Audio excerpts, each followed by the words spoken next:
There's gotta be a code to open this. Bite of 87. New text? I must be close. Incident of 83. 1 movie. 11 animatronics. 11 kids. 1 phone guy. 1 killer. Hex code for purple backwards. Is that Markiplier? Yes, MatPat. It was me. It was me the whole time. And that's no theory.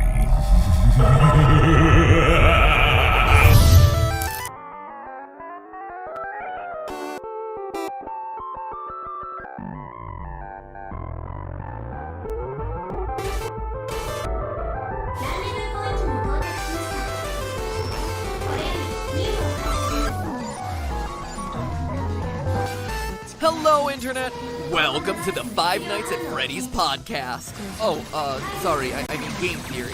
Game Theory, the show that covers theories on other games in the 2 beginner roles between new installments of FNAF. But if I'm ever going to see requests for games other than FNAF 4 in my Twitter feed, this video needed to be made because I have a confession, Internet. I made a mistake in my last FNAF video. Not my research, mind you. My conclusion that this kid scientifically could not be the Bite of 87 victim was actually 100% right, both scientifically and that, as you've been eager to point out, lore-wise. No, I was wrong in calling this the Bite of 87. I'm man enough to admit my mistake. Hey, it's why they're called theories after all, right? Anyway, in this case, Scott was sure to let me know my error in his first comment on any of my videos on the franchise to my knowledge, which was really exciting, but it did leave me wondering, should I feel honored or trolled? And let me just say, because you were asking, I didn't delete that comment. I only delete comments from Purist bots. No, I don't want your free PSN codes, okay? So I guess Scott must have deleted it himself. Maybe there was a typo. Or maybe a clue to FNAF 5. But before we get that far ahead, let's close the book on FNAF 4. First, let's set the record straight on where it takes place. It does not take place in Fredbear Family Diner, but rather the first location of Freddy Fazbear's Pizza, the one from the old phone guy tapes found in FNAF 3. But the spring-lock yellow suits are the only ones there. You're right, they obviously are. But remember, phone guy's tapes in FNAF 3 welcome you to Freddy Fazbear's Pizza, not Fredbear Diner, before he tells you about their, quote, specially designed suits. Roll that cassette tape. Welcome to your new career as a performer/entertainer for Freddy Fazbear's Pizza. Right now we have 2 specially designed suits that double as both animatronic and suit. Specially designed, i.e. not in existence during the Fredbear era. Plus, in that same set of phone calls, Phone Guy tells us the suits have become decommissioned after an incident where there were, quote, multiple simultaneous spring lock failures. What do we see at the end of FNAF 4? An incident where multiple spring locks fail simultaneously. The child dies. And let me be clear, because the terminology is pretty confusing. In the game, the word spring lock is used to describe both the suit as a whole and the individual locking mechanisms within that suit. A spring lock suit is made up of multiple spring locks. To have multiple simultaneous spring lock failures, like Phone Guy says, would either mean multiple suits going down at the same time, which is a bit coincidental and hard to believe, or that multiple locks within the same suit collapse at the same time, causing a catastrophic failure. Speed, for instance, because the child is squirming to escape and his tears are moistening the locks.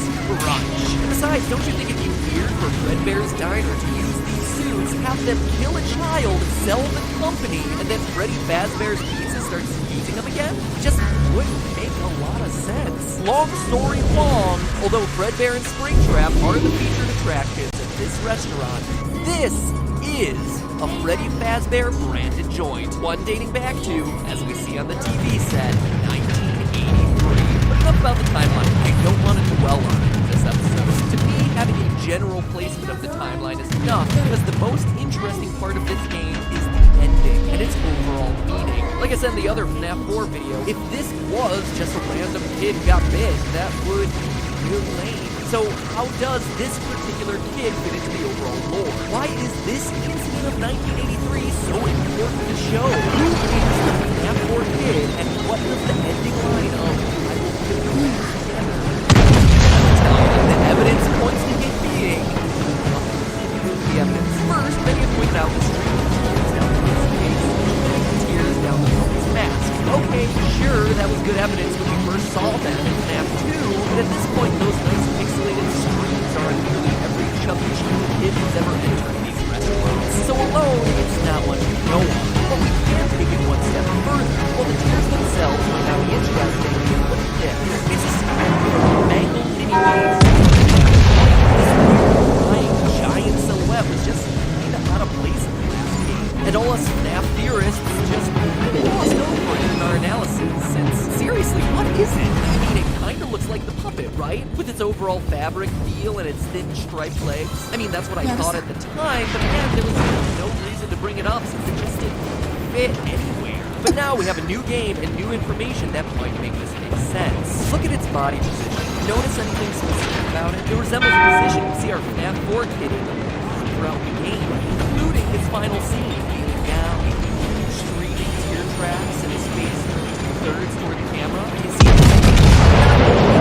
look at what he wears, black and gray striped shirts. And remember, this is in a world where all the other kids are generally wearing single color outfits. It's an oddly specific detail. Now I ask you, what's the signature look? Besides those design details, consider that there's no sign of the puppet anywhere in this game, and yet practically every other animatronic is present in some form, meaning that this game likely exists at a time when the puppet is yet created. Remember when he just kind of showed up in FNAF 2, which I should remind you takes place 4 years later than this game. He just kind of got it nowhere. Well, this could be the puppet's origin story. This idea of kid as puppet also works really well with the locked box at the end. What's in there besides Markiplier's stunning face and buttery voice? A puppet. As we see in FNAF 2, he has a habit of coming out of boxes, and he's the only one who can bend and fold up into a space that small. But there's even more evidence when you look at the timeline. Now, I challenge you to ask yourself one question. What exactly is the child afraid of in this game? Why does he hate this restaurant so much? The easy answer would seem to be the animatronics, but that'd be wrong. It's important to note that at the time of the cutscene minigames, he's not scared of Freddy, Bonnie, and Chica. When you walk over the pile of plushies in the corner, we see that he considers these characters as his friends.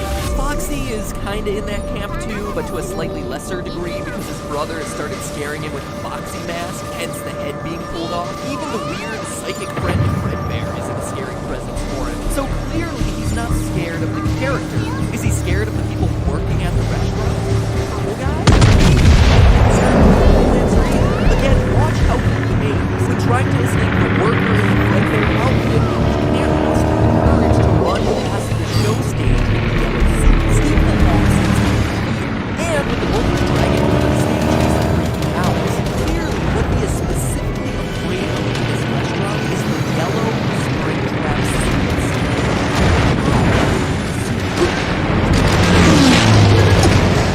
Well, it's fine.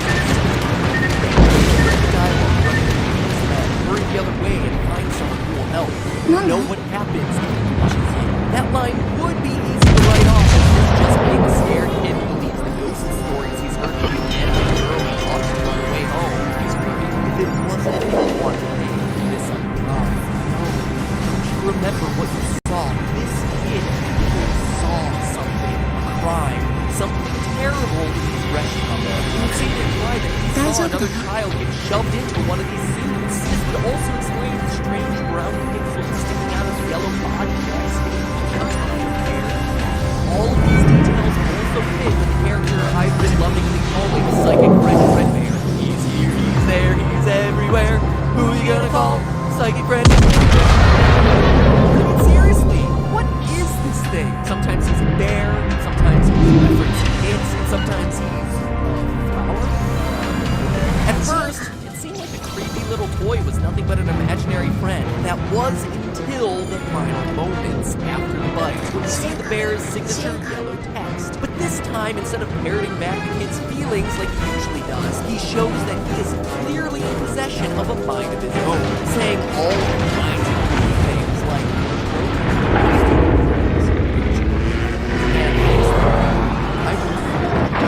this isn't just the split personality of the kid.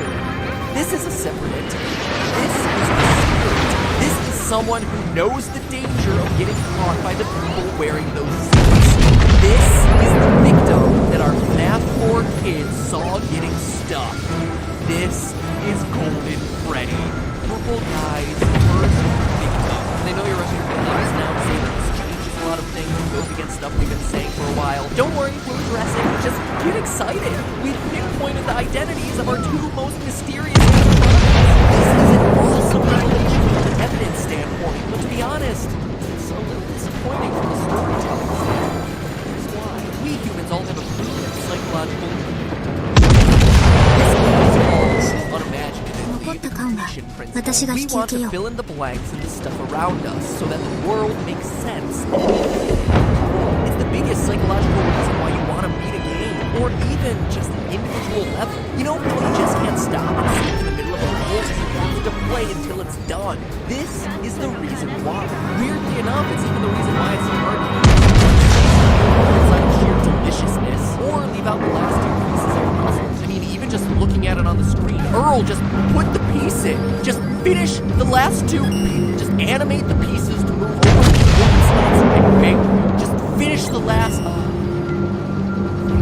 This isn't just you being OMG, I'm so OCD. It's actually because the brain is wired to respond to knowing when you're done with the task. The brain can now take the mental energy and use it to focus on that activity. But what happens if you don't finish that piece of game? Or if you walk away from a game right before finishing the level? Your brain can't put that activity away because it's still not finished. You literally continue to spend mental energy on it in the background, even when you're doing other things. As long as there are unknowns, your brain can't feel in total control. You can't let things go. And whether you do this creating the first FNAF game or not, Scott has done an amazing and infuriating job of creating a story that looks like it goes one way, but also goes somewhere else. This keeps us thinking about FNAF lore, talking about FNAF lore, pestering our favorite YouTube theorists for more FNAF lore for months, watching every video released on every link, the top 10 details you missed in the FNAF 4 teaser, the top 10 facts about the cupcake. The cupcake! 10 facts about the cupcake. Seriously. Once we're into the lore, our brains literally cannot let the pieces go until there's some kind of resolution, a completed story. But Scott has done such a good job of keeping the game in flux that the pieces never quite feel like they fit in a way that feels satisfying. We never get that moment of ROLAIDS.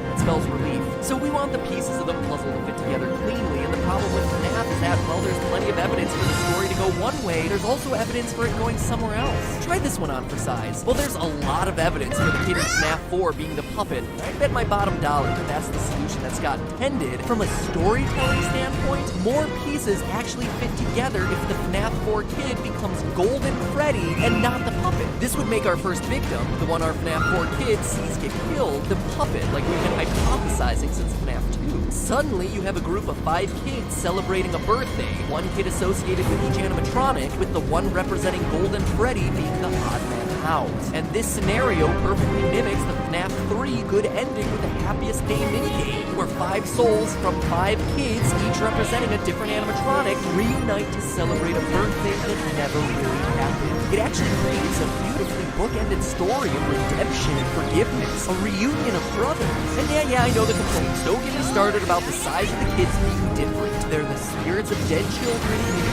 minigame, okay? Literalizing the sizes seems to be a bit of a stretch.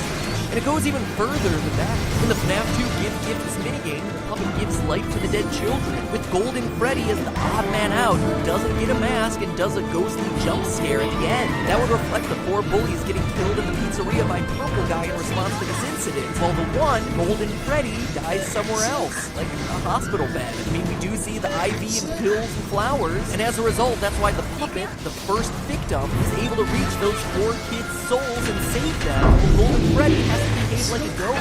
It also gels with the idea that the Take the Cake mid-game represents the first victim at the first location. Why the puppet is always the jump scare, because he's the kid we just watched get killed. So a lot of storytelling pieces fit together, but at the end of the day, that leaves us with too many questions about why Golden Freddy is talking to our FNAF 4 kid. A spirit needs to be inhabiting that bear for the story to make sense. Scott's plenty of evidence that leads us to believe that the FNAF 4 kid is the puppet. The FNAF 4 kid needs to have seen a tragic, scary incident to make him fear the restaurant, which means he can't have been the first kid to have been killed. In short, the challenge here is that you have a choice. There's more evidence for our FNAF 4 kid. The resulting story is more satisfying for him to become golden ready. And either side leaves you wanting more, because not all the evidence works in either scenario. And that is the true secret. The completion principle demands that we get answers, that the scraps of evidence must be together completely. But if and when they do, our brains will just be able to move on and forget about it. It may just another game that we play, collecting dust on our shelf, or taking up memory space in our Steam account, I guess. In the meantime, good on Scott for making sure FNAF is always on our minds. He didn't do it by giving us endless levels or a whole bunch of stuff to complete. He did it just by making sure that the pieces that are there are never quite enough. So GG, Scott. GG. And GG to all of you, all of us, for trying to complete the story, solve the mysteries. I may complain about it, but honestly, I've been having a blast. It's like the Gravity Falls of video games. It's been my honor to work with all of you on this quest over the last year, and I look forward to trying to continue the quest in the year to come. In fact, since this has been a video many of you have been waiting for a long time, now that it's finally out this Thursday at 4 o'clock p.m. Pacific time, I'll be live streaming right here on the Game Theorist channel, answering all the remaining questions you have about the game, touching on things I didn't get to cover in this episode, like the presence of the Tangle in FNAF 4, while also looking at some of the theories that you've been submitting to me over the last year. So if you have a question you want answered or a theory you want addressed, between now and Thursday at 4 o'clock p.m. PST, tweet me at MattPatGT with the hashtag GTLive. It just helps me sort things. I'll be reading your burning questions and answering them to the best of my ability. And who knows, we may even be able to get a special guest interview here. So remember, that's right here on the Game Theorist channel, Thursday at 4 o'clock p.m. Pacific time. And to get you ready, welcome back to the Super Amazing End Card Tournaments, where I want to know, do you think the FNAF 4 kid is the puppet or Golden Freddy? Simple as that. You've heard the arguments from both sides. Click on one to choose. I'll let you know which side won on Thursday's live stream, and it'll all be our way of letting Scott know how we want this story to take shape. But remember, that's just a theory. A game theory. Thanks for watching. He's here, he's there, he's everywhere. Who you gonna call? Psychic friend Fred Bear. I like switch keys at the end. Weird. Psychic friend Fred Bear. That's it. He's here, he's there, he's everywhere. Who you gonna call? Psychic friend Fred Bear. That wasn't it either. Damn. He's here, he's there. Great. He's here, he's there, he's everywhere. Who you gonna call? Psychic friend Fred Bear. That was it. Today, we end the horror. Today, we solve FNAF.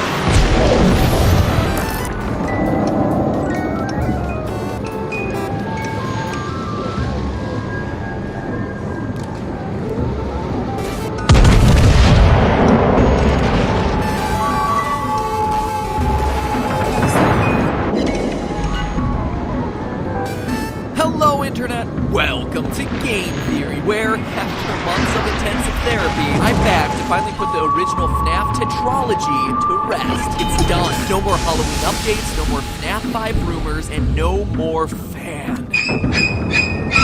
Suck on that, you multi-bladed propeller of air. So shortly after my last Freddy theory, I arranged a live stream with some fellow FNAFers to close the book on the series. And what happened was something that none of us expected.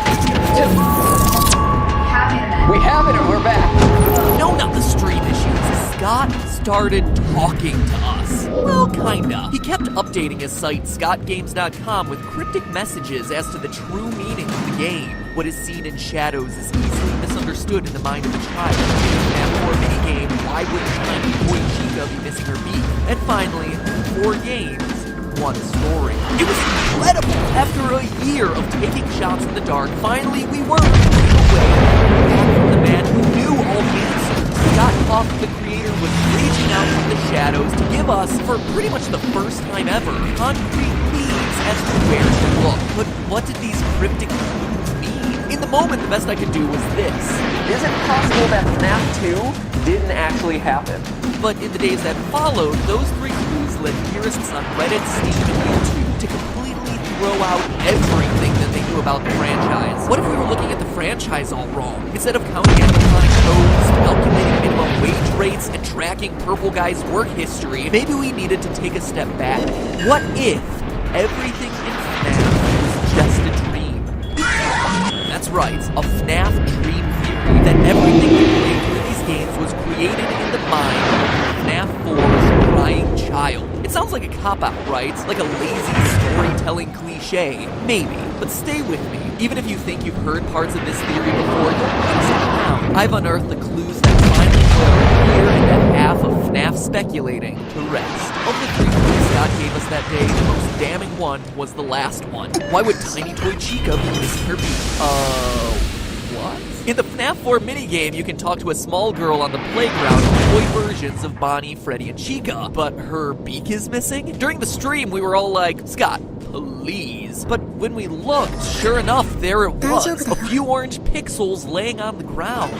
What? Seriously? This was the crucial detail all of us had missed. And yet, for as absurd as it may sound, those 5 pixels changed everything, upending a year worth of theorizing. Because that missing beak directly parallels FNAF 2's new version of Chica, who loses her beak when she goes on the attack. It was something we all had written off as a graphical glitch or a design choice, not as a clue to the meaning of the entire series. And yet, here it was from the creator's mouth. That is when it started to click. FNAF 2's shiny new animatronics. What are they called? Toy animatronics. And that's not just a cute name the community came up with, like Freddles. It's right there in the custom night menu. It's canon. That's a strange name for a bunch of robots, right? Unless it's meant to be taken literally, and then they're all just a bunch of oh my god. What if they are toys, and this is all just a dream scenario inspired by these little guys? Well, let's keep going with this toy clue. I mean, obviously, the toy animatronics are shiny, plastic-looking fake, just like a small plastic action figure would be. But it explains a bigger question about FNAF 2, the look and design of Mangle. I mean, seriously, the story we're told to believe in this game is pretty absurd. That kids just rip it apart and put it back together again? And so the employees just leave it as a mangled collection of parts for small children to play with. What parents would ever be comfortable letting little Timmy touch that thing? Oh, and here's a cute thing for you to play with. Oh my gosh! Who could have seen that coming? But if we assume FNAF 2 is in the mind of a child who has seen all these toys, Mangle makes a whole lot more sense. He's just a dismantled toy. Think about Sid from Toy Story, who fuses various toys together to create hideous abominations. This explains Mangle's 2 heads. I don't care how much you redesign Foxy, no one planned him to have 2 heads. In fact, note that Mangle appears in a girl's room. An insignificant detail? I don't think so. The Chica Beak shows that this girl's toys fall apart, just like Mangle, the tear-apart, put-back-together toy. And toys explain FNAF 1, too. The crying child of FNAF 4 has 4 plushies in his room. The crew from FNAF 1. Plushies, as in soft, stuffed animals. What are the original 4 animatronics made out of? Soft materials. Fur and fabric, not plastic like the toys. So much so that the one thing that we hear about them throughout the series is that these old animatronics collect odors and never get washed, just like an overused and overloved stuffed animal. But the parallels don't stop there. Why is Foxy out of order in FNAF 1? Well, the plushie he's based on is missing its head. How about Foxy's jump scare popping in abruptly from behind a wall? It's awfully similar to the way the brother scares the crying child throughout FNAF 4. In his Foxy mask, no less. And how's Golden Freddy fit into this? Well, in the hidden FNAF 4 Easter egg, we see on the TV that the show Fredbear and Friends features the Golden Fredbear alongside the core 4 of Foxy, Freddy, Bonnie, and Chica. That's your cast from the first game. The dream of FNAF 1 was inspired by this show and the plushies, hence it not containing any of the other animatronics. Even the fact that the child doesn't have a Golden Freddy plush, and that instead he has his imaginary friend, psychic friend Fredbear, who appears and disappears at will, directly references Golden Freddy's ghostly behavior in FNAF 1 and 2. In fact, every game, design detail, and animatronic can be explained under this theory. The recurring elements of the phone and the fan, right there from some of his favorite toys. The fact that no one in their right mind would work in a place like this? dream, firing an employee for something like odor? It's a child's imagination of what employment is like. How about the weird metaphysical hoops that you have to jump through to access FNAF 3's minigames? Well, dreams have weird rules where dialing codes into cinder blocks makes perfect sense. FNAF 3's Springtrap is directly inspired by the girl in her golden body finger puppet that pinches and traps her finger. The idea that the animatronics stuff you into suits comes from this girl spreading the urban legend that if you die, they hide your body and never tell. The naked endoskeletons come from his time trapped in the supply room. Balloon Boy is the dream version of this kid, excited to go to the birthday party. They even have a single balloon each. Even the oddballs of Shadow Freddy and Shadow Bonnie fit under this theory. They're the product of the crying child being freaked out by the shadows that Golden Freddy and Bonnie cast onto the wall. And while we're on the subject of shadows, dream theory even rolls up the purple guy. Let's pull in Scott's second clue. What is seen in shadows is easily misunderstood in the mind of a child. Yes, he could be referencing the shadow animatronics, which are literal shadows, but what he's more likely referencing is purple guy helping a fellow employee put on the yellow suit. They're in a dark, shadowy room, and what the kid sees,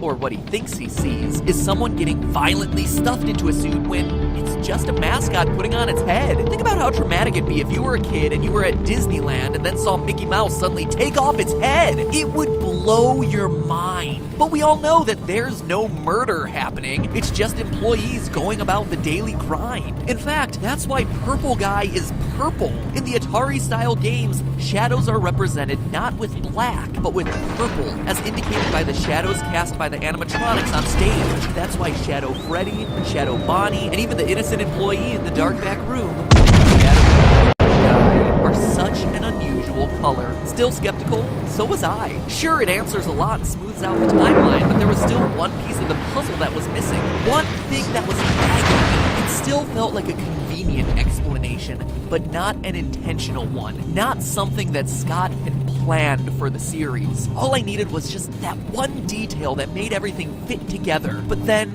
while writing this script, it finally dawned on me. The nail in the coffin. The one piece of evidence that no one can deny and that, to my knowledge, no one has talked about in the months of theorizing. The detail that convinced me this theory has to be true. Are you ready to have it? Listen to the sound that you hear at the end of every night of the first 3 games. やりますか?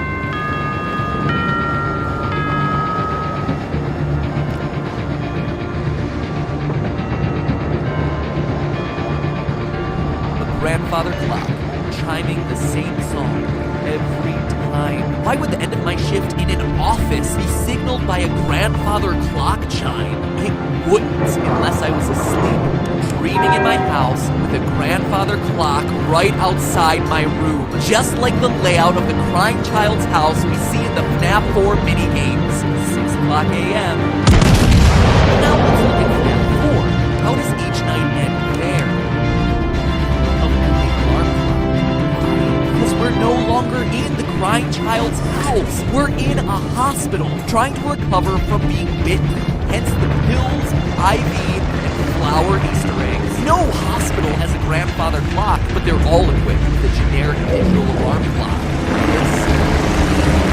This is the piece of evidence that took this theory from convenient explanation for a lot of the game's weirdness to definitive proof that this is what Scott intended. My heart is racing right now. I'm so excited about sharing this with you. It feels like finding the Rosetta Stone, the one detail that unlocks everything else in this huge mystery we've been trying to solve. But at the same time, it's bittersweet, right? Remember what I said at the beginning of the episode? It sounds like a cop-out, right? Like a lazy storytelling cliche.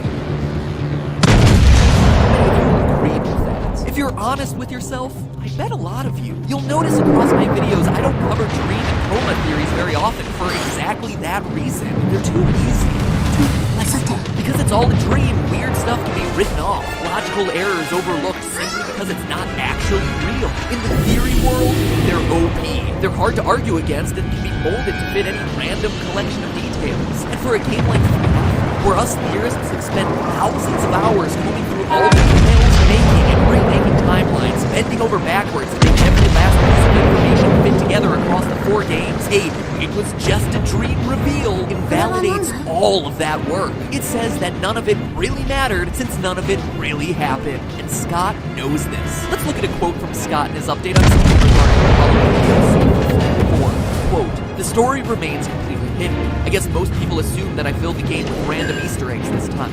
I didn't. What's in the box? It's the pieces put together. But the bigger question is, would the community accept it that way? The fact that the pieces have remained elusive this time strikes me as incredible and special. A fitting conclusion in some ways, and because of that, I've decided that maybe some things are best left forgotten forever," end quote. To me, the key phrase here is, would the community accept it that way? He knows that "it's all a dream" explanation failed to live up to our astronomical expectations. It's underwhelming. What about the puppet? What about the oddly specific detail of the paychecks? How about Scott confirming on Steam that my FNAF 2 theory was almost 100% correct? It's this "will the community accept it" quote that makes me think Scott intended the dream theory to be official, but also understands that ever revealing it would be a huge mistake. Hence him keeping it locked in the box. I mean, you can already see it in the comment threads discussing earlier versions of the dream theory. People enraged by the sheer mention of this thing.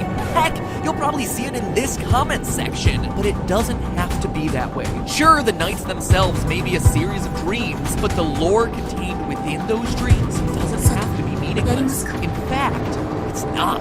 Think about it. The urban legends the kids are sharing had to start somewhere. That crying child clearly saw something that made him scared of these restaurants. And then how do the Atari games fit in? Are they just dreams within dreams? They're not. In researching this episode, I not only found the clues that solidify the dream theory, but also the missing links that we've all been overlooking in putting the FNAF timeline together. Scott's final clue about 4 games, 1 story may be a reference to a crying child's nightmares and eventual death in the hospital, but it can also be referencing the story of the game's primary struggle, the puppet and the purple guy. And next week, we're covering that on an all-new Game Theory Saturday the 19th at 3 o'clock p.m. Eastern Time, 12 o'clock p.m. Pacific Time. That's noon for all of you currently trying to figure out 3 o'clock. That's just a theory. A game theory. Sweet dreams. Nope, you're not dreaming. It is possible to put together the pieces of FNAF. It's just a nightmare trying to do it.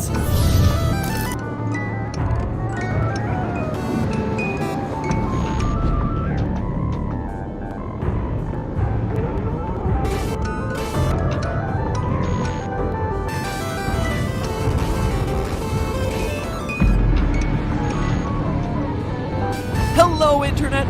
Welcome to Game Theory, where it's another day, another FNAF timeline. Don't worry though, I promise this will be my final stab at putting it all together, at least until FNAF 4. Maybe that means I can finally do Undertale. You guys want that one, right? It seems like a popular choice. Let me know in the comments. Now let me start this episode by making it very clear. I think the dream theory is indeed what Scott intended, where the minigames featuring the crying child from FNAF 4 are real, i.e. there's really a birthday party and he really gets bitten, and the events of each night at Freddy's across the 4 games where a security guard is attacked by robots is taking place in his mind. Like I said last episode, the clock sounds coupled with Scott's own statements both during the live stream and on Steam sold me 100% on that theory. That said, I, like a lot of you, aren't 100% satisfied with that explanation. Sure, the core gameplay sequences with you as the security guard might all be in the mind of a child, but the underlying story here about a serial killer stalking the halls of the restaurant are just too detailed and too well fleshed out to just be a wash. Here, to me, are the big issues that the address. 1. The crying child is afraid of those yellow suits for a reason. Remember what you saw. You know what will happen. These are lines that his imaginary friend Fredbear repeats over and over. It feels a lot more sinister and real than just, oh, this kid saw something scary and misunderstood it in the shadows. 2. The puppet doesn't have a good explanation under Dream Theory. Clearly, the puppet is one of the most important forces in this game, but he doesn't fit into the dream model clearly. A lot of other theories have said it's symbolic of the boy's actions in his own dreams, but later this episode I'll prove that that's not true. If anything, the boy would be the security guard in these dreams, helpless and scared, not the puppet. I'm not buying it. 3, Scott confirmed the bulk of my FNAF 2 theory. This would be a strange move for him to go out of his way to say that a chain of events was correct if it was truly meaningless. And finally, number 4, the Atari minigames. Under Dream Theory, what? They're just dreams within dreams? What is this, Five Nights at Inception?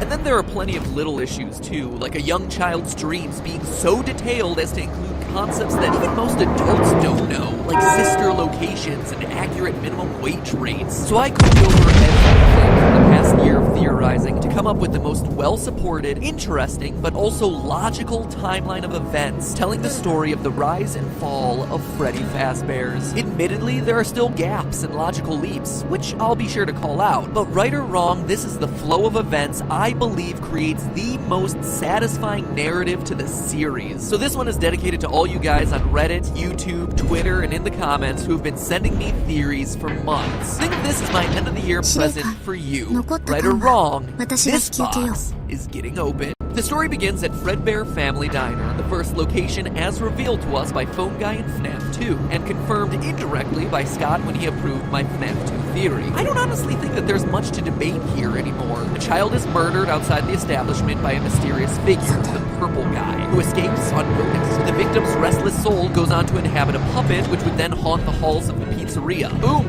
Done. No need to dwell on that. In the wake of the tragedy, the owners sell the name of Fredbear and the character's likeness to a larger company that will soon be known as Fazbear Entertainment. From there, the timeline picks up in 1983, as seen on the Crying Child's television set. Since buying the franchise, Fazbear Entertainment has distanced themselves from the last restaurant by redesigning Fredbear into a golden singer with a yellow rabbit partner. They've also rolled out a popular TV series, Fredbear and Friends, as well as a line of merchandise that includes both plastic toys and plushies of all the characters. But perhaps the biggest addition has been a sister location of restaurants where Fredbear's friends are headlining. Freddy, Foxy, Chica, and Bonnie, known as Freddy Fazbear's Pizza. And that is our first major revelation, that FNAF 4's Fredbear-themed restaurant and FNAF 1's Freddy Fazbear's Pizza location are open at the same time. We know this thanks to the phone For those of you who haven't listened to those enough times to have them memorized, I am so jealous of your life. And secondly, let me refresh your memories. The tapes welcome you to Freddy Fazbear's Pizza, and then mention a tragic incident at a sister location which results in the yellow spring-lock suit being decommissioned. So let me translate that for you. For all of us unfamiliar with corporate buzzwords, a sister location is defined as another company owned by the same parent company. For example, KFC, Pizza Hut, and Taco Bell are all sister companies, with the parent company that holds them all together being Yum Brands. Yum is right. It's a lunch buffet, you are the best. Hashtag not in this case, FNAF 4's Fredbear's is the sister location of Freddy Fazbear's Pizza, with the parent company being Fazbear Entertainment. Corporate structure for the win. What all of this means is that the unfortunate incident that Phone Guy mentions in the FNAF 3 tapes is the crying child getting shot, which in turn is the inciting event that causes the two recently delivered yellow suits from the FNAF 1 location, Freddy and Golden Bonnie suit Phone Guy talks about, to be stored away in the location's safe room. At this point, the timeline's still open and maybe back to the restaurants. Enter Purple Guy. Shortly after the yellow suits get decommissioned, more FNAF 3 tapes revealed Phone Guy warning employees to not bring customers back to the safe room and to stop moving the yellow Bonnie suits. In the following days, the safe room gets sealed with the request to, quote, not tell family, friends, or insurance representatives. Now, Phone Guy may be unaware of what's happening here, but we're not. This is June 26th, 1983, the date of the missing children incident we learn about through the newspaper clippings pasted on the walls of FNAF 1, where, in the middle of the day, an employee dresses in a costume, lures 5 children to the back, kills them, and then stuffs their bodies into the suits. Although he's caught and taken into custody, the fact that all of this takes place in the restaurant's safe room, which remember are invisible to animatronics and security cameras, means that the actual murders aren't on camera. As such, the bodies of the children remain missing, hidden in the suits, and the killer can't be charged due to a lack of evidence. This is all represented in the game by the Foxy Go Go Go minigame, where the layout of the game parallels the layout of the FNAF 1 location. Pirate Cove, to the right, a dining area. And as we see in the Give Gifts, Give Life minigame from FNAF 2, the puppet saves the kids by giving them life inside the animatronic suits. So now at this point in the timeline, we have Freddy, Foxy, Chica, Bonnie, Golden Freddy, and the puppet alive and well.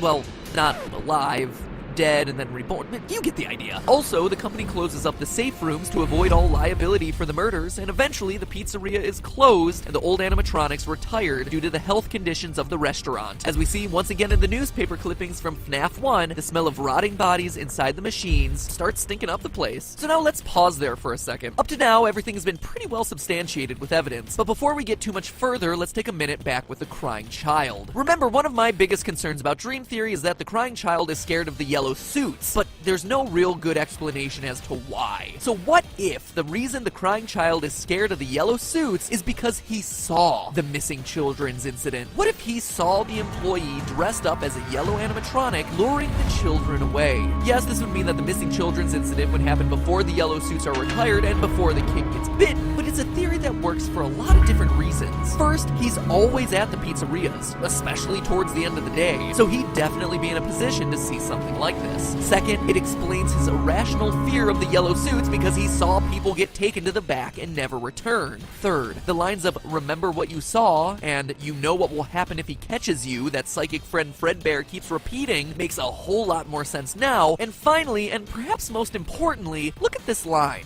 "These are my friends." If this were indeed true, this line takes on a whole new meaning. I always thought that line was weird. Like, what, they're your imaginary friends? I suppose, but then why would his collection of plushies just be with him when he dies? Why is that such an important detail that Scott chose to include? It would be, really, but what if they were literally his friends? That he knew the kids who went missing and got stuffed, and the plushies being there in the final scene represented not his plushies, but the spirit of his friends, the ones possessing the suits, being there with him as he dies. Now that gives you a reason to be scared of this restaurant. But we can take it one step further. There's one more issue with the crying child we've yet to cover. What happens to him when he dies? My original theory put him in the puppet because he designed it, but in retrospect, that was wrong. Reddit user 3IEYIJ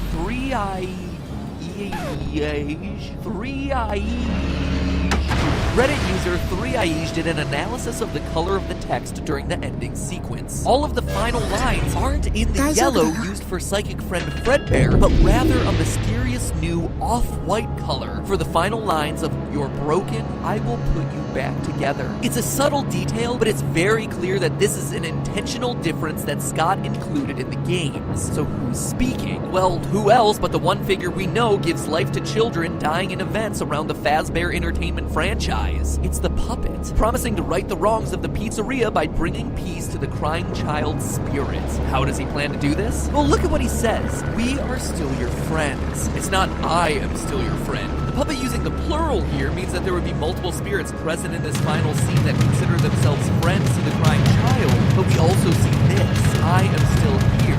The others are gone now, stuffed, leaving only the one with the ability to transcend the animatronic suits, the puppet.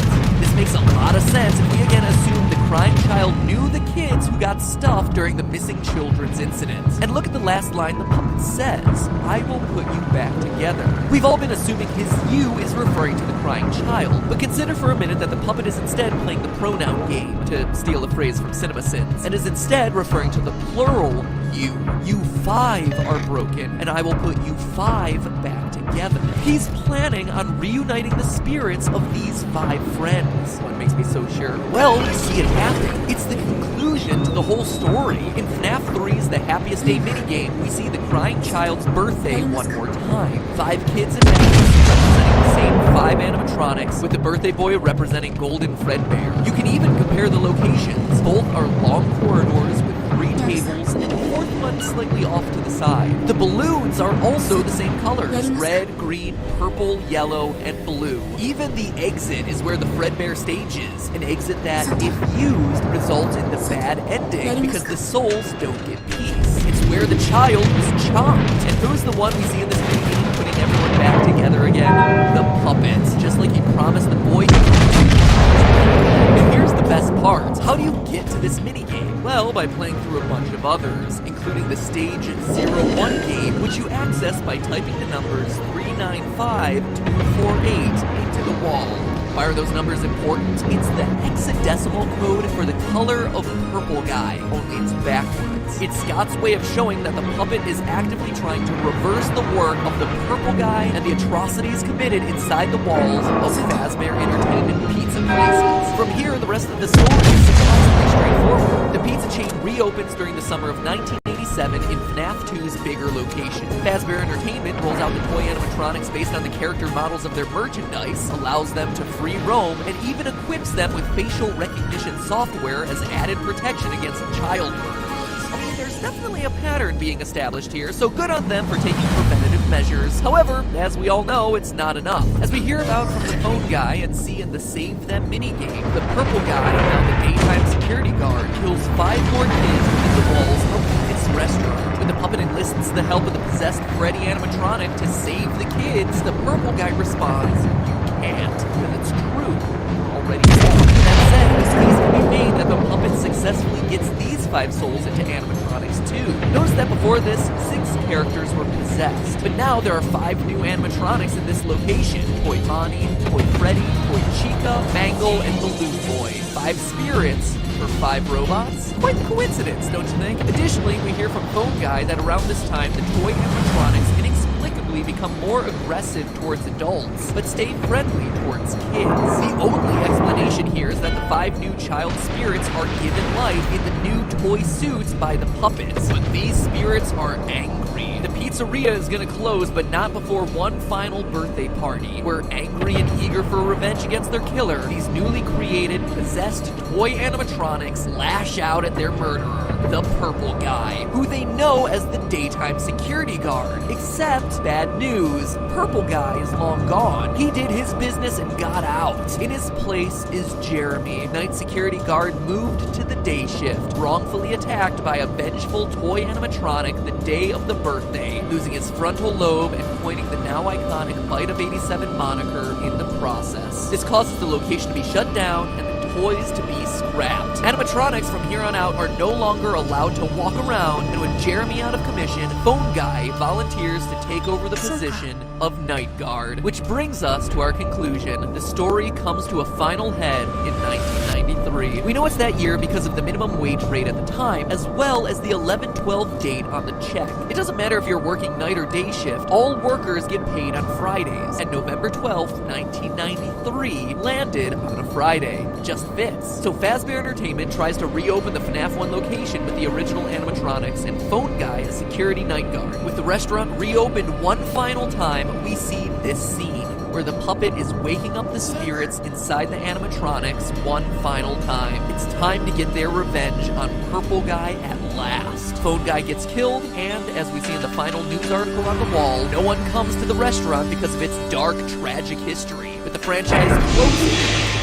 Sometime after, Purple Guy returns to the building, dismantles the suits, but in doing so, unwittingly unleashes the spirits of the dead children, who attack and kill him, and if they're reunited by the puppet in Happiest Day, finally receive their peace. Well, that is until Fazbear Fright opens and unearths Springtrap, but with all the other animatronics at peace, the puppet must get his hands dirty one final time, returning to burn down the building and finish Purple Guy off for good. Or not, like any good horror story ends. So what about the Phantom animatronics, Shadow Freddy, and all that? Stay tuned, we're going to talk about those during the live stream immediately after this episode. The video's getting really long at this point, so I want to kind of close it out here. But as we close out here, I have to ask you this. Was that answer satisfying? You see, that's the beauty of the dream theory and the frustration of anything else. There's so much lore, so many puzzle pieces to fit together that in order to account for everything, the story can't get much simpler than that. Dream theory in this instance is so satisfying here because it explains all the messiness of the lore in broad, easy to understand strokes without you needing a PhD in FNAFology to understand what's going on. Sure, it is possible to fit the details together cleanly, but it's not an easy to follow story. It's almost like you need a full-length book to truly put all the pieces together. Okay, I get it. Scrap everything I just said. Scott's got a book. Another FNAF video made mood by a Scott Cawthon announcement. Or not. This is actually a last-minute update. I'm recording this literally hours before the video and live stream tomorrow, but it was just too important to leave out, because it looks like Scott agrees with my conclusion. For once, the story is indeed just too crowded to be satisfying. When talking about the new novel, which, true to form, released early, he said the following, quote, "The truth is that after a while, lore becomes so dense that there isn't room for a story anymore. Sometimes a timeline gets so full that the only way to tell a real story is to have the story set in a different timeline." End quote. So there you have it. Dream theory for your simple answer, and a 20-minute long timeline for those of you who want something a bit more complete. So which do you find more satisfying? Well, let's talk about all of that live right now.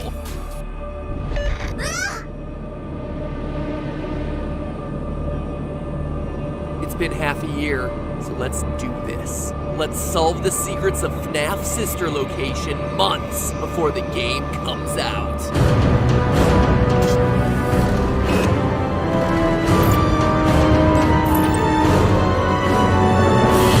Hello, Internet! Welcome to Game Theory, where today the goal is to solve the biggest gaming mystery of 2016 before it even exists. For once, I'm gonna get the jump on you, Scott Cawthon. Here's how I'm gonna do it. We all know that Scott loves dropping little teaser hints on his site, but this time, he's tipped his hand a bit too far. Enough for me to get a solid theory going on a lot of key elements we'll see hidden throughout his newest installment, Sister Location. And while some clues come from the teaser images and trailers themselves, the biggest revelations this time have come from the source code on Scott's website. So get ready for a comprehensive preview of what Scotty has in store, because by the end, we'll have looked at every, and I mean every element of this franchise. Games, to the novel, to FNAF World, to the ever-evolving source code on ScottGames.com, in our attempt to expose the facts behind the next trip to Freddy's. Now, Scott hiding hints in the coding of his site is nothing new. It was the source code that started the whole Bite of 83 versus 87 debate back during FNAF 4. But this time, it's a bit more than just a mere hint of what's to come. It is a fully fledged story. So let's take this line by line. This first big chunk at the beginning starts off like a collection of letters and punctuation, but upon further inspection, you can make out repeated numbering patterns and letter combinations represented days of the week. Together, it becomes a schedule looking like this, listing out the days when certain animatronics are either available, booked, needed for a private party, or mat, either in maintenance or needed for a matinee show, unclear which. It's also worth mentioning that 4 animatronics are specifically called out here: BBY for Baby, BAL for Ballora, and FTF for both Funtime Freddy and Funtime Foxy. Now, for those of you who don't follow information about these games, let me explain. Reddit discovered that Scott had gone and copyrighted various names, presumably for these new animatronics, and here we see it being confirmed. More on some of these guys in a minute. The thing I want to pull out first is that there's clearly a 5th animatronic in this schedule, 05OOS, out of service. But who could this be? In the trailer, we only see 4 animatronics. Well, that's where this teaser image comes in. A few weeks ago, this image was up on Scott Games. A mask with glowing eyes and a tangle of wires, almost like tentacles, accompanied by this text. Quote, "There's a little bit of me in every body." Notice the glamour. It's not everybody, but every body.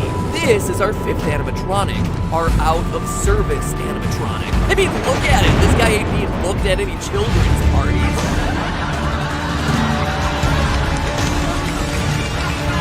But that's not all we can conclude about it. The text indicates that a piece of him, his soul, his mechanisms, whatever, is in every other animatronic body. This could have 2 possible explanations. Either he's possessed the other animatronics and is controlling them, which would explain the "don't hold it against us" line from the teaser trailer we hear over and over again. Or, more likely, he's the reason the other animatronics have life in the first place. This pile of wires is kind of like the puppet from the original series, giving gifts, giving life. Or maybe this is the puppet, the new and rebooted version of the puppet. Now stay with me here. One thing that we've largely forgotten about since his first appearance back in FNAF 2 is how the puppet character just didn't fit into FNAF. Sure, as it kept making appearances in game after game, he just kinda accepted its role. Seriously, Think about it. FNAF 1 through 4 were all about animatronics with big, bulky bodies and an animal theme. Then insert the puppets, thin and with a human face, complete with red cheeks, crying eyes, and red lips. Features that we haven't seen on anything else until now. Fast forward to Sister Location and we see humanoid faces everywhere. Ballora and Baby, rosy cheeks, lipstick. And now look at Day of the Tentacle over here. Notice that the ears can detach, separate itself from the main mask part of the face. It's the exact same silhouette that our puppet's face has had since the second game. Additionally, if you look at the trailer for Sister Location very closely, you discover what may be a very cool Easter egg. In the reflection of Funtime Foxy's cheek, we see something. For all the other animatronics, it's a part of their body. For Ballora the ballerina, we see the reverse of her arm and earrings. For Baby, it's her finger and bow. But Foxy here is reflecting something that has a bright red dot besides two colored streaks, aka a bright red cheek and two streaming tear tracks. It's like that time we covered reflection mapping to find Super Smash Bros. Hidden location. Could that be the puppet's face reflection mapped onto the middle of Foxy's skull? Regardless though, if you ask me, we haven't seen the last of the puppet in whatever form he comes in. And based on the designs of these characters, Sister Location might finally be giving us the origin story we've long been waiting for. Now, hopping back to the source code, the next section shows us that there seems to be 3 file directories for various clients. The first is for a place called Chica's Party World, the second for private birthday parties, and the third for CRMN Institute. I can only assume Harmon Institute or Criminal Institute. This starts to tell us a lot about the setting and universe of Sister Location. First, many people have speculated that the industrial feeling setting shown during the trailer for the game is a factory for the robots. I think we can get a bit more specific. Considering the availability schedule that we just covered and the client folders with various needs for birthday party supplies, it feels like this new setting will be a storage facility and distribution center for the animatronics, responsible for shipping them out to various gigs across the Fazbear locations. The reference to Chica's Party World builds out the lore of the universe, showing another spin-off location to the restaurants, but also strikes me as just that, a reference, a fun Easter egg, referencing the one animatronic who won't be appearing in this new game. So far, we've seen versions of Freddy, Foxy, and a Bonnie hand puppet, but Chica has been noticeably absent. And honestly, I think it's gonna remain that way. For some reason, it just feels like she doesn't fit in this new world. And so the mention of Chica's Party World is a fun wink and a nod to a character that will be sorely missed. But to me, of all this section, the most crucial client is the last one, the CRMN Institute. Notice when you look at it that it has a subfolder called Project. This, to me, is incredibly important since every teaser image Scott has posted on the site related to Sister Location has been labeled project.jpg. Seems like a generic naming convention, right? Wrong. I went to an Internet Archive database and dug through the source code of all the past teaser images from all of Scott's past games, only to find that his labeling system has been very consistent. His FNAF World images were all labeled FNAFworld.jpg, images about the book were labeled FNAFthenovel.jpg, even FNAF 4 teasers shared the titling of simply 4.jpg. The fact that Sister Location's images are all labeled Project, and that there's a client directory hinting at some mysterious institute and a secret project going on there, says to me that if we're not headed to a distribution center, then we're going to a place where these guys are getting experimented on, which ties in with the trailer quote of, "You don't know what we've been through." These guys are being experimented on, a project at some mysterious institute, and you can bet that they're not happy about it. But perhaps the most crucial detail hidden in the source code is the last line, a line that blows the door wide open on the story for this new game. Service log, maintenance CO, or care of, AFTN Robotics. Afton Robotics. What the heck is that? It's a good question. If you're like 99% of the fan base and only know the games, this might not ring a bell. But if you happen to buy and then make it through all 500 pages of the Five Nights at Freddy's Silver Eyes novel, then that name sets off all sorts of alarms. See, in the book, the Fredbear and Fazbear restaurants were founded by two men. The first is named Henry. He's the father of the main character and the creative half of the company, the one responsible for designing and building the robots that we all know and love. The other co-owner was, ready for this? William Afton, and he was in charge of the business side of the restaurants. Paperwork, taxes, things like that. So to see Afton Robotics in the source code teasing Sister Location is huge, because it means that the stories of Sister Location and Silver Eyes are linked. But get ready for this. Here's the bigger twist. By the end of the book, it's revealed that William Afton is what we fans of the game would know as the Purple Guy. Yeah, in the book,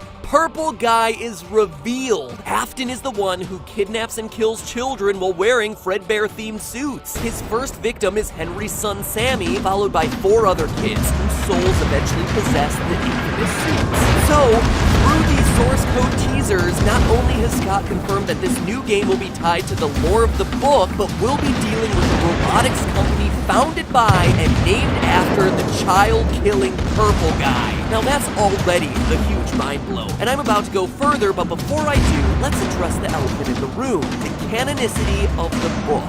The internet, by and large, dismissed Silver Eyes under the assumption that Scott said it's not canon to the first 4 games, but that's not entirely true. If you read his entire statement, and I understand that it's hard for you internet since it's 3 whole paragraphs that aren't summarized with a TLDR line, he actually says, quote, "Sometimes the lore of something can become so crowded that you can't tell an original story anymore. The first 4 games and the books should be considered to be separate continuities, even if they do share many familiar elements. The book is canon just as the games are. That doesn't mean that they're intended to fit together like 2 puzzle pieces. The book is a reimagining of the Five Nights at Freddy's story," end quote. And this makes sense, right? The first 4 games were crushed under their own convoluted lore and fan base dedicated to making every new toe added to Foxy mean something. Now, I'm not saying that's a bad thing to have people enthusiastic about your story, but it does become limiting when you make continuity errors or want to do something new with these characters. And with the Five Nights at Freddy's movie coming ever closer, it becomes even more important. There needed to be room to insert actual characters into this story. You can't make a movie out of some pre-taped phone tutorials and silent furry monsters. Thus, enter Silver Eyes, which builds out new characters, new faces, and new stories that can be told in the setting of these games. So yeah, the separate canonicity of the book makes sense, but as Scott said, it's a reimagining, and obviously there's gonna be a lot of crossover, and based on that Afton clue we just saw, Sister Location is gonna be bridging the line more and more.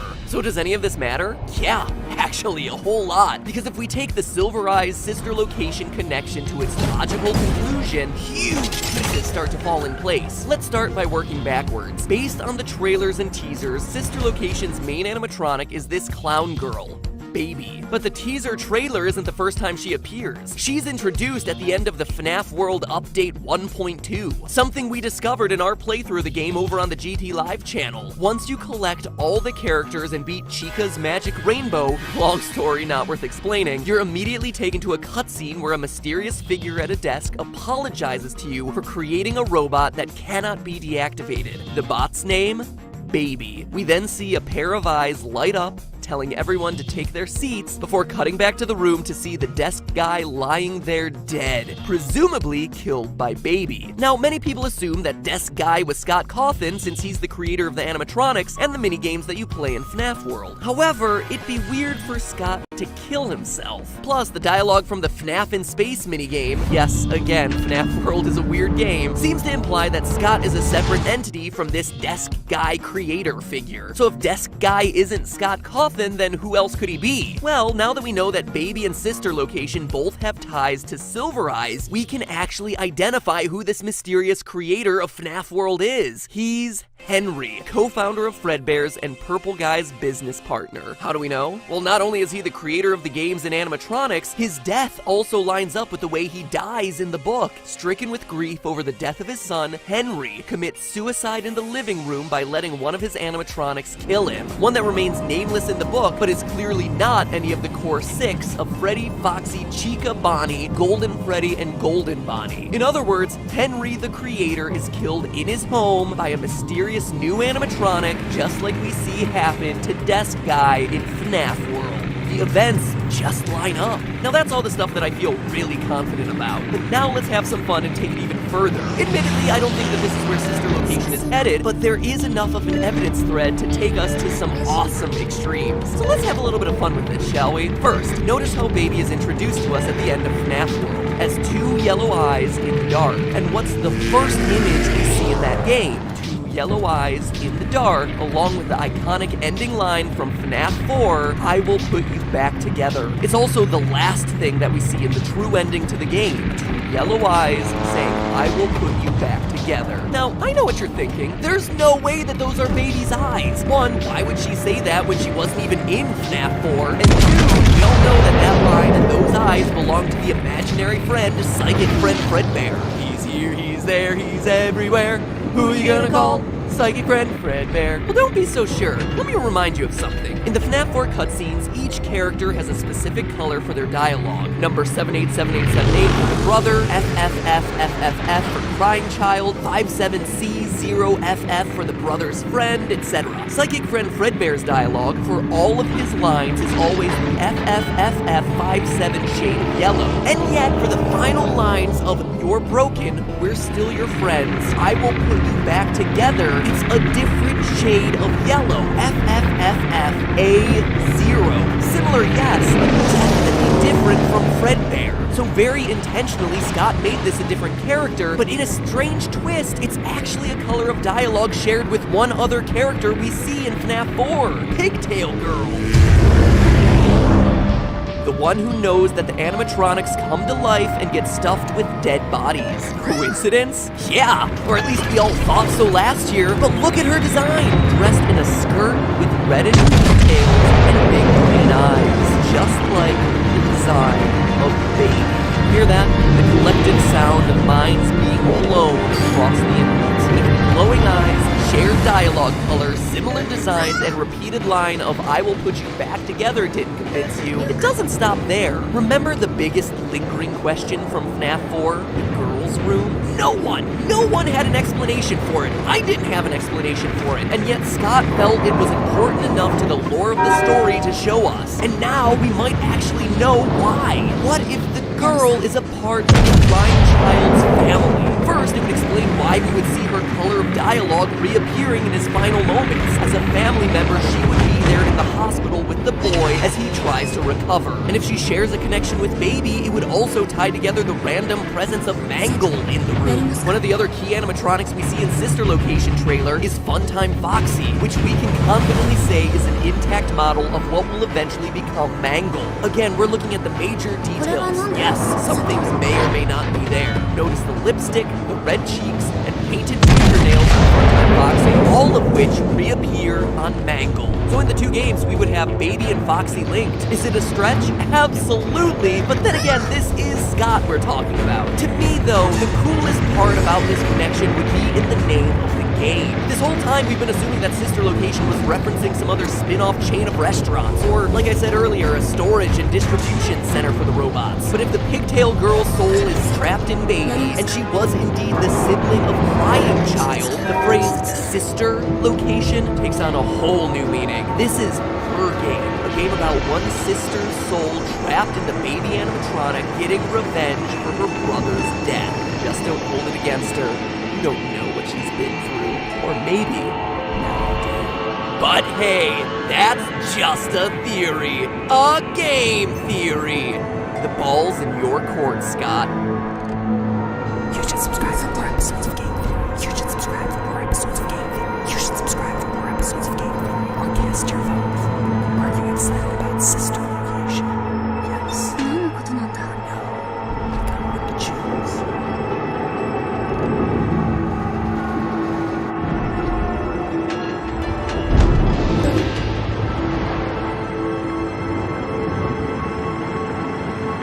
It's dark, they will awaken children's spirits and eyes.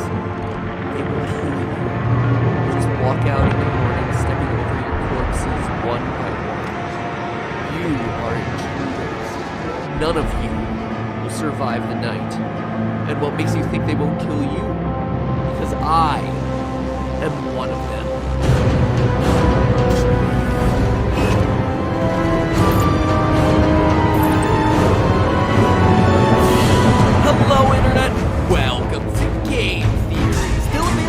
result on the FNAF movie storyline. Seriously, God, I can practically guarantee I put more collective hours of thought into counting animatronic toads, tracking eye colors, listing out the differences between pizzerias, diners, and rental services, parsing out your phone guy calls, and counting and recounting again the number of dead child carcasses left in your story's wake than literally anyone else out there. I mean, I've even gone so far as to do the unthinkable for these sister location videos.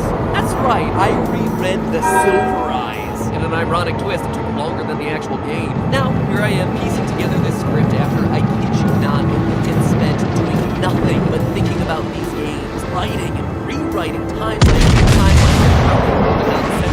Easter egg shoved into this 4-hour experience. And you know the conclusion that I've reached, that your version of events isn't satisfying. That any theory I come up with that attempts to bend over backwards and cobble together every line of dialogue, design detail, and character motivation will be overcomplicated at best and inherently wrong at worst. That's not me admitting defeat. It's a fundamental problem with the series right now. This one just tried too hard to do too many things. We've got elements of the past 4 games mixed in with the FNAF world, mixed in with the book, all of which at this point have questionable canonicities. Storylines and repeating dates. Couple that with characters that mimic other characters that lie to you, and characters that may not even exist across the different story threads of the franchise, and it's unclear if this is a continuation of the books.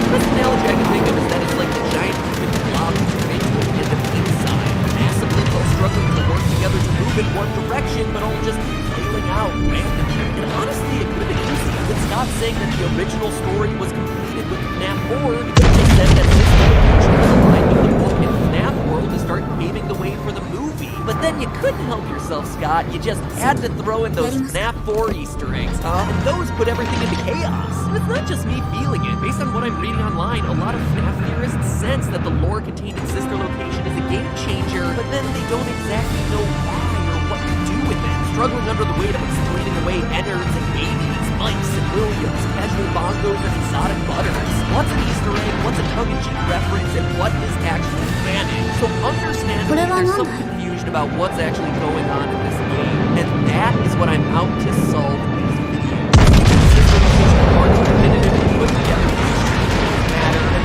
why this is such a monumental game for the franchise's lore. So go ahead, keep your plots vague and convoluted, Scotty boy. I'm here to translate your madness to the world. First off, who are we playing as? Historically, the protagonists of Freddy's games have had a varying degree of importance. There are those like Mike and Fritz who, all we can tell, were just names with the sole purpose of filling out the 2 line on a paycheck. Sure, they may have been retconned into some importance now, but they were never really intended to be. Then there was the French child of FNAF 4, hospitalized and trapped in a waking nightmare. Slightly more important, I would hazard to say. And the game recognizes this as, during their first new animatronic baby, she calls out, It's a strange thing to want to do, to come here. I'm curious what events would lead a person to want to spend their nights in a place like this. Maybe curiosity, maybe ignorance. Answering the question of who you play as in Sister Location is more important than any of the rest of the games in the franchise, since it practically dictates every other element of this story. Why you're there, what the end is, what this location stands for, how this fits into the overall timeline. It's a big deal. Now, personally, based on the silhouette here, my first reaction is ghastly, and Scott is just committing the most elaborate role in history. I mean, just look at that hair. It's an exact match, and let's face it, Scott has proven that he's not above trolling us. But assuming he has a little bit more respect for the fan base than that, there can only be one possible conclusion here. In Sister Location, we play as William Afton, Purple Guy himself. And no, I'm not just saying that because the eyes in the ending are purple, like literally everyone else on the internet's been saying. Sure, it's a nice detail that may hint at Scott's intentions, but it's not proof. For proof, we begin by turning to the in-game dialogue. On your quest to unlock the game's fake ending, the animatronics taunt you with these little bits of dialogue, spoken by a young girl in a British-sounding accent. I'm still here. Isn't this why you came here?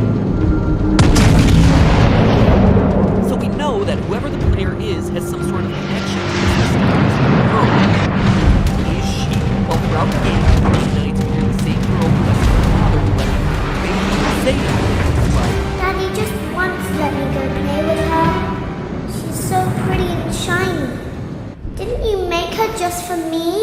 From that small snippet, we can not only tell that our character is his father, but that he's also someone who has some level of control over the animal. This in turn narrows the field down by quite a bit to two men, William Afton and Henry, no last name given, the two co-founders of Fazbear Entertainment as introduced in FNAF Silver Eyes. By the way, low blow, Scott, forcing people to read in order to have any idea as to what's going on in the franchise now. Because seriously, without reading the book, you would have no clue the importance of William Afton. Oh well, that's what I'm here for. I read it so you don't have to. It's totally nostalgic, really. Anyway, based on the girl's accent and William Afton's similar dialect. She can dance. She can sing. She's equipped with built-in healing tech, translating balloons right at her 私が fingertips. 聞いてよ It would seem as though we have ourselves a match. You are the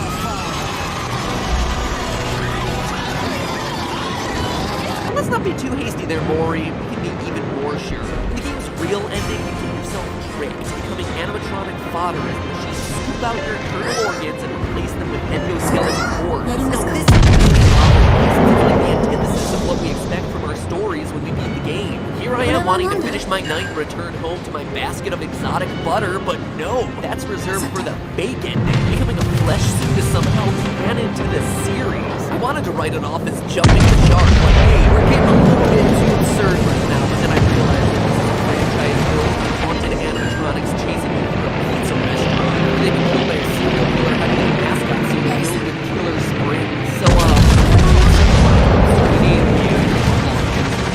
Becoming a flesh suit is an oddly specific event to be integral to the lore, and yet here it is. So we're left with two options. Scott's either completely lost at this point, or he has to his character. And indeed, he does. As the novel once again shows us why this odd story turn is so important. In its pages, we're treated to all sorts of lines that make it clear this captain is the one who gets himself stuffed. Page 407. Quote, Charlie, there's something different about him. It was as if the guard, the man they had met, had been stripped away, and what sat before them was nothing but a blank canvas. End quote. And again, 2 pages later, quote, Dave is the fake name for William Afton in the novel. He's hiding out in another identity. Long story. Anyway, just go with it. Dave's body moved upward, straightly, but the movement was too smooth. He seemed to make no effort. There was no muscles, and exerted no energy. Dave's eyes opened steadily.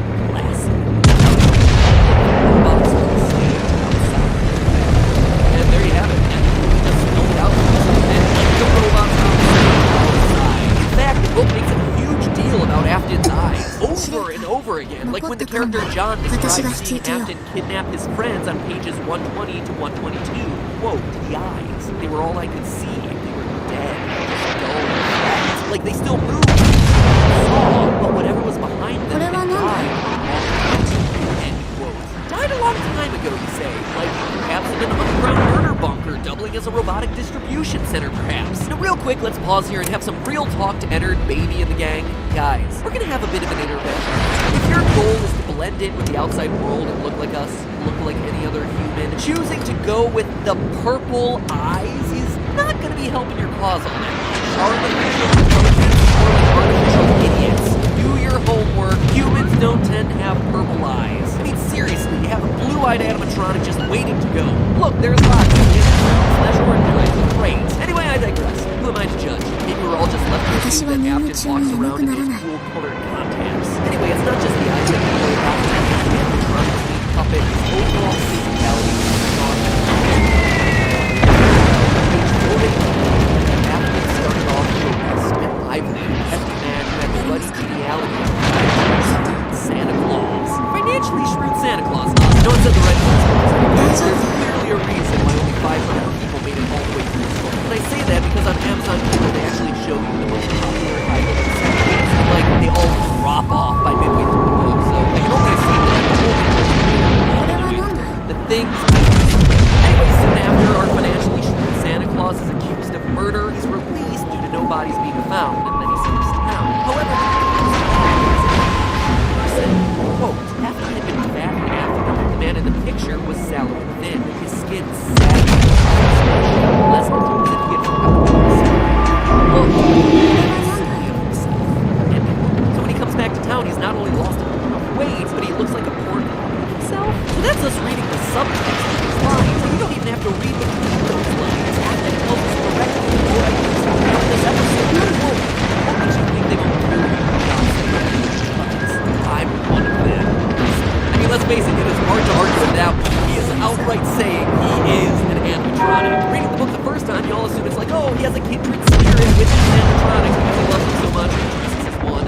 But oh no, after playing Sister Location, it takes on a whole new meaning. Now there are two major complaints against the Afton. One, that baby's first lines are... I don't recognize you. You are new. And two, that none of it makes sense if it has to do with and three, there's an easy answer for both of these situations. First, the fact that the last episode we established as Henry No Last Name Given, William Afton's partner in the Freddy Fazbear's franchise, confesses to building Baby. He's the creator, the one Baby would be most familiar with and not necessarily Afton. So Baby not recognizing Afton isn't all that much of a stretch. And regarding Purple Guy's death, we see in the book that William is covered in scars. Scars left over from surviving one major round of Springtrap failures. Quote, Dave had been shirtless under the costume and now his bare chest was clearly visible. His skin was horribly scarred, with raised white lines that scored his flesh as side of his body, the other. He raised his arms and very slowly. Carl had time to see that scar. Also note that we never actually see Springtrap just collapse into his own pool of blood and shiver there. The light never drains from his eyes. And Silver Eyes shows that it's not only possible, but that William has indeed survived a Springlock failure in the past. So could the FNAF 3 incident be the reason he has all those scars in the book? Absolutely. Also, according to the timelines, the events line up. All of the events of Silver Eyes take place in 1995, placing it long after any events that we've seen in the games thus far, with the exception of Fazbear's Fright, which may have been a hallucinogenic dream sequence anyway. So all in all, cool story, bro. We play as Purple Guy in Sister Location. Thank you for selecting Casual Bongos. But why? What does all this mean for the plot of the game? It actually explains a lot, but from here it also tends to get really complicated. Because now we're dipping into the FNAF 4 surveillance footage, FNAF 4 locations being tied to Sister Location, child experimentation, and the identities of Baby and Ennard. So instead of rushing my way through it to get it all done in time, I'm gonna pause right here and hold all those explanations for the next episode. Now that we know who is playing the game, we need to know why and how it affects the rest of the series as we know it. So click that basket of exotic butter to subscribe and be informed of when the next half of this theory comes out. And in the meantime, listen to these casual bongos and do me a favor and vote. Sister Location, yay or nay? Was this the game that you were waiting for, or did it end up under-delivering? Click on one to choose and I'll let you know next time how y'all voted. And in the meantime, remember, it's all just a theory. A game theory. Thanks for watching. Isn't this why you came here? To be with her again? Why won't you let me play with her? Don't you remember when you saw her happening?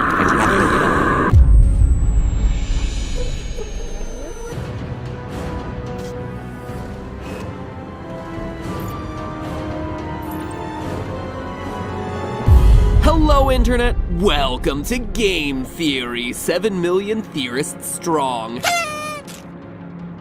And a lot of that is thanks to this franchise. More often than not, when I talk to people about their favorite episodes of this series, it's these. Young, old, it doesn't matter, the FNAF series was their first introduction. So I always feel a lot of pressure on these videos to deliver in a big way. You know, looking back, they're some of my personal favorites. Not only am I proud of the final product, but I'm proud of what they represent, as the FNAF series has been a true team effort, branching out across every person who has ever touched this channel, spanning every editor who's ever worked on an episode of Game Theory, getting you loyal theorists involved with pitching theories, and covering every style of theory that I personally write, from more IRL episodes to more lore-based ones. We've used everything from books to spin-off titles, real-world math and science to source code analysis, teaser images, trailer hints, and even US trademark data. Looking across this series, it's incredible the breadth that we've gone to. And to think, I almost never covered this series to begin with. It was going to be Slender, but then you guys, you loyal theorists, encouraged me to look into it, all based on a simple Twitter poll. You guys made it happen,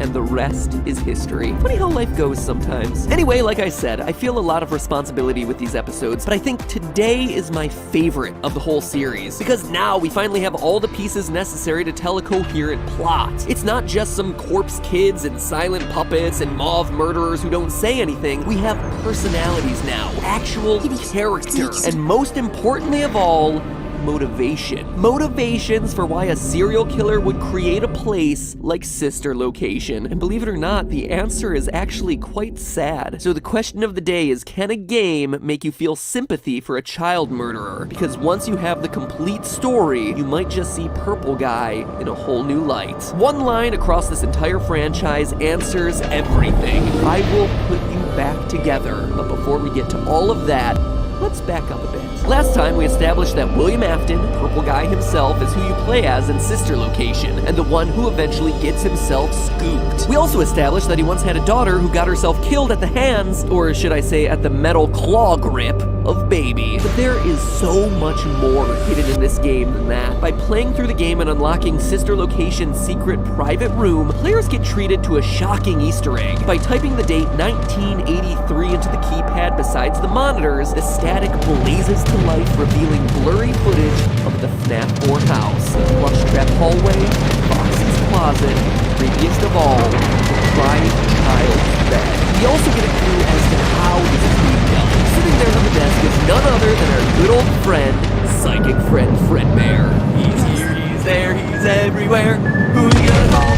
Psychic Friend Fredbear. A little less psychic this time, and a little more plush, cradling what appears to be a remote control. Now, many have said that this is a walkie-talkie, but it is, in fact, a camera control. Notice the buttons on top. Those are switchers, allowing you to switch between the different cameras you have placed in the environment. The wheel on the bottom presumably allows you to turn the cameras or potentially focus them. The Fredbears from FNAF 4 are just that. Fredbear plushes equipped with hidden security cameras, something mothers are using all the time these days to monitor their children, and also getting themselves hacked while doing it. See also the Watch Dogs episode, creepy stuff. But that begs the question, why would anyone have remote monitoring of a child's bedroom programmed to run into a secret room in an underground animatronic storage facility? And also, why that house? Well, it's important to note that it's not just any house, it's a house that's connected to Circus Baby's rentals. You heard that right. Sister Location is under the FNAF 4 house. During the Freddy Breaker Room Challenge presented with the map of the facility, we see the entrance elevator, main hub area, and the various holding rooms branching out all around it. But what we also see, more faintly, are 3 other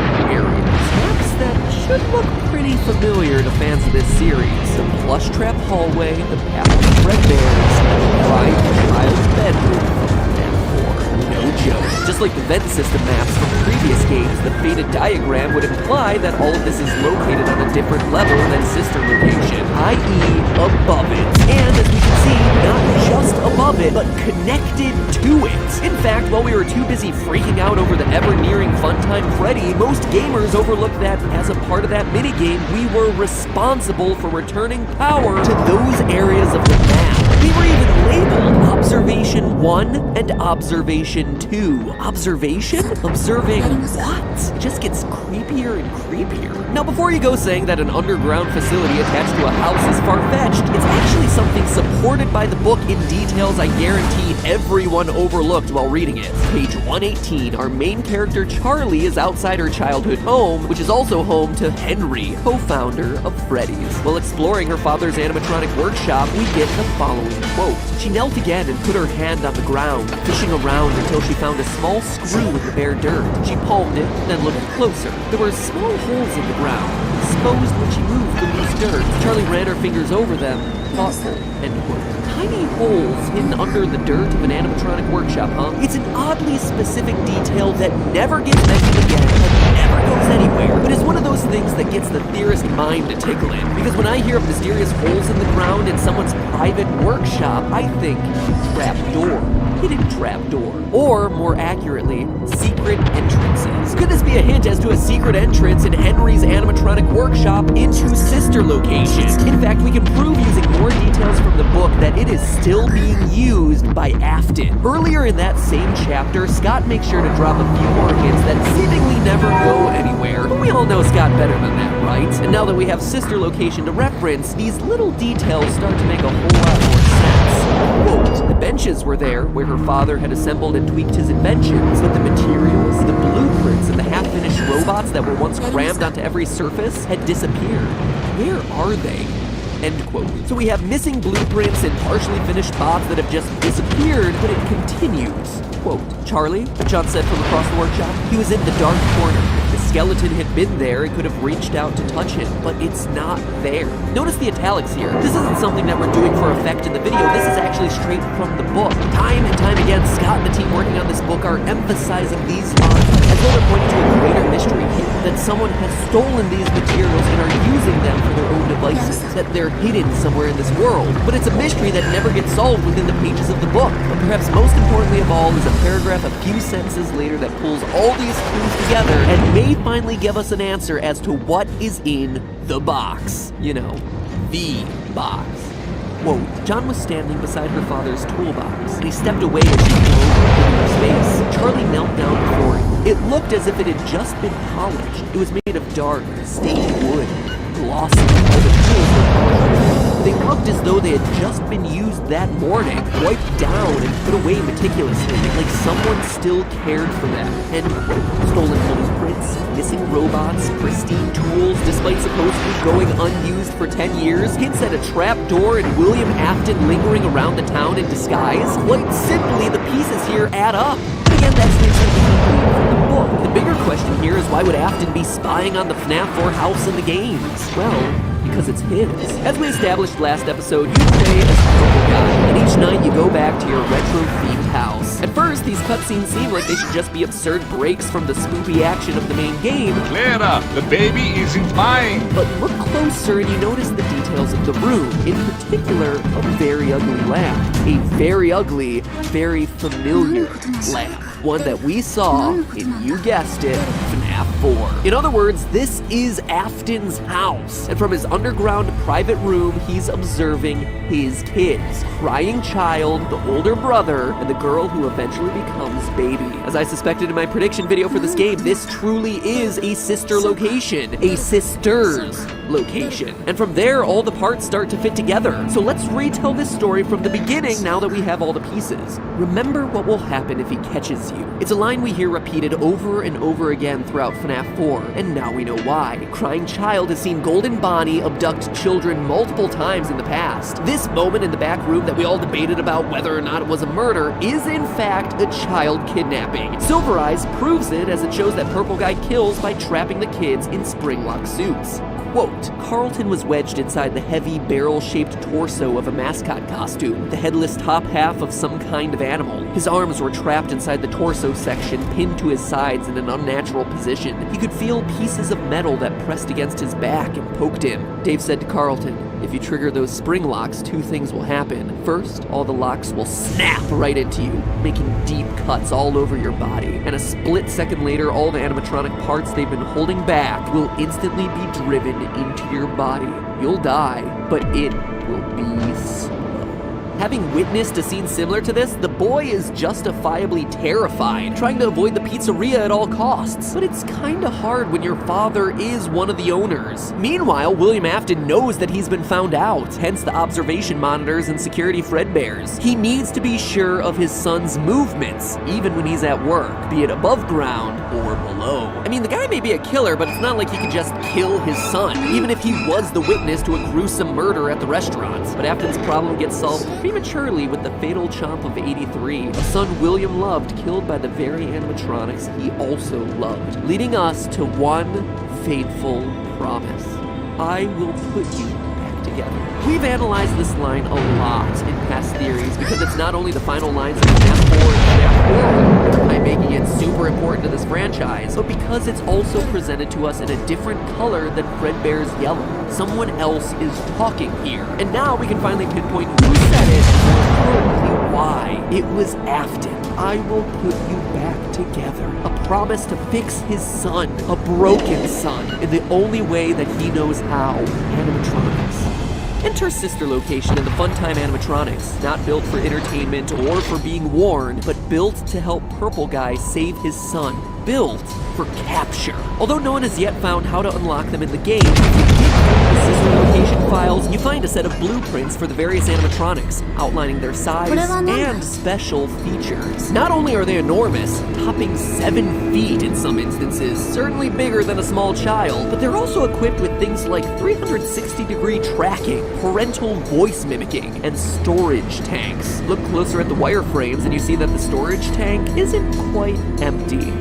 Yeah, that's a child in there, curled up, hidden in Fredbear's stomach, captured alive, ready to be experimented on. Because Purple Guy is no longer killing to satisfy himself, he's doing it to recover his son, to figure out the secret of fusing souls into animatronics. You heard me, Afton wants to unlock the mystery of giving gifts, giving life. And if that seems like a stretch, just look at the number of sentient, independent, and fully aware robots in Sister Location. You not only have the core set, but there's also the baby babies and the mini Renas. Tens of sentient animatronics moving against their programming. And unlike past games where we received explanations like anti-criminal systems, dying guys in murder suits, or the products of a nightmare, here they just kinda exist. Why? Well, Baby tells us over and over in the trailer for Sister Location.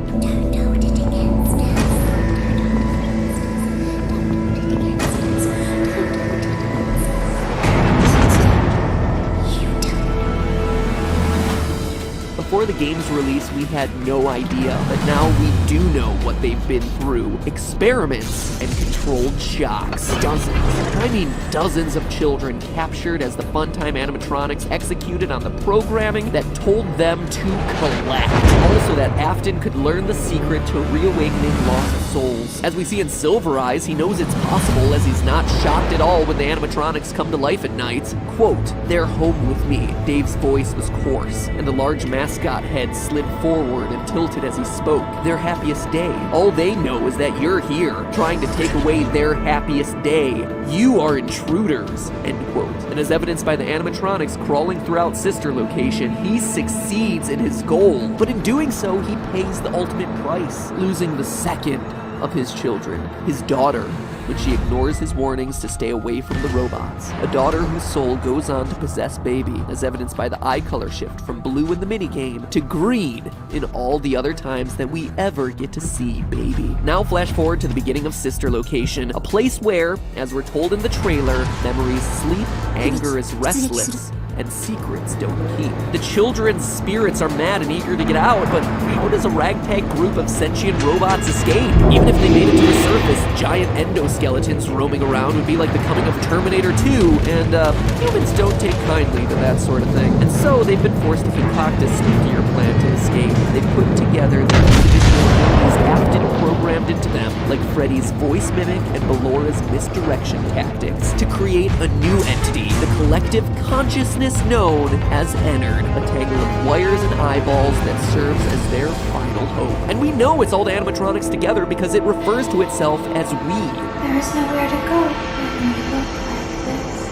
As the teaser said, there was a part of him in every body. After all, throughout the 5 nights, Ennard uses those very skills and pretends in order to gain our trust, using the voice mimic to sound like Baby, be sympathetic, adopting the voice of the little green-eyed girl to make us compelled to move forward and save her. But it's all a trick, and by night 5, they've cleared out all the evidence, killing the other technicians so that no one can speak of the haunted animatronics. But note that those guys haven't been scooped. They've saved that honor specifically for you, the Purple Guy. The reason they're stuck there in the first place. Using Baby's voice, they push you into the scooping room, remove your skeleton, and inhabit your body. And as we see in the final scene, their escape successful.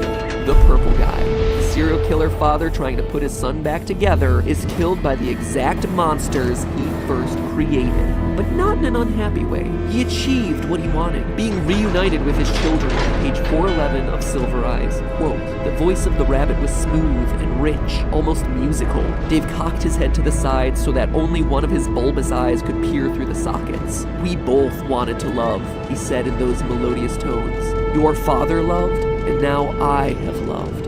End quote. But hey, that's just a theory. A game theory!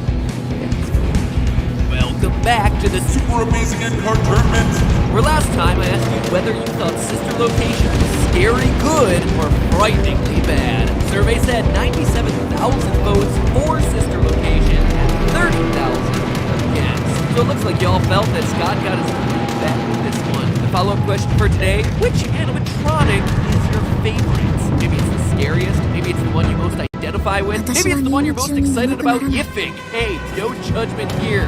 You yell and sniff all you want. Whatever your reasoning, just click on one. At this point, there's like 1,000, so let's just narrow it down to the essentials and you can include all versions of that character. So here we go. Your options are Freddy, Bonnie, Chica, Foxy/Mangle, Golden Freddy /Fredbear, Springtrap, and Baby. Apologies to all you Balloon Boy and Melora fans out there. Seriously though, like those two in particular just fit in anywhere. Anyway, click on one of the options to cast your vote. And once you're done, you have two options. Number one, go and check out the FNAF playlist on the channel. Binge watch that sucker because honestly, it's a lot of fun to look back at those old theories and see just how far we've all evolved in our thinking about this game. Each episode is like a little time capsule. And you're like, oh yeah, I remember when there was only 4 animatronics and everyone was like, whoa, Golden Freddy is blowing my mind right now. Or option 2, if you're looking for a break from FNAF, might I recommend to you Salad Fingers over on the Film Theory channel. Seriously, if you like FNAF, then you will love my Salad Fingers theory. It's serious and it is vital theorizing. And it's brand new with part 2 of that theory coming out today, assuming you're one of the people watching this theory the day it comes out. In fact, you know what? Here's the link to go directly there. It's perfect viewing for Halloween weekend. Now, if you'll excuse me, I've got some Metroid and Mario theories in the works that have been on the back burner because of FNAF. So get ready for those. Enough jump scares for one Halloween. It is time to move on to some new theories. See ya next week.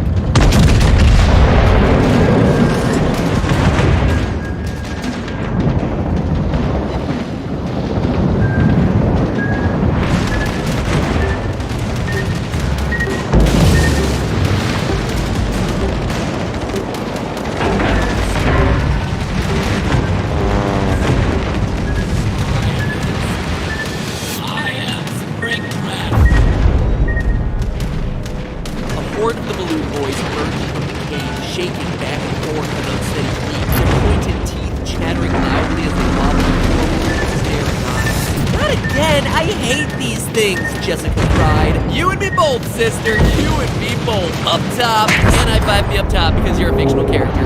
Hello, Internet. Welcome to Game Theory, where...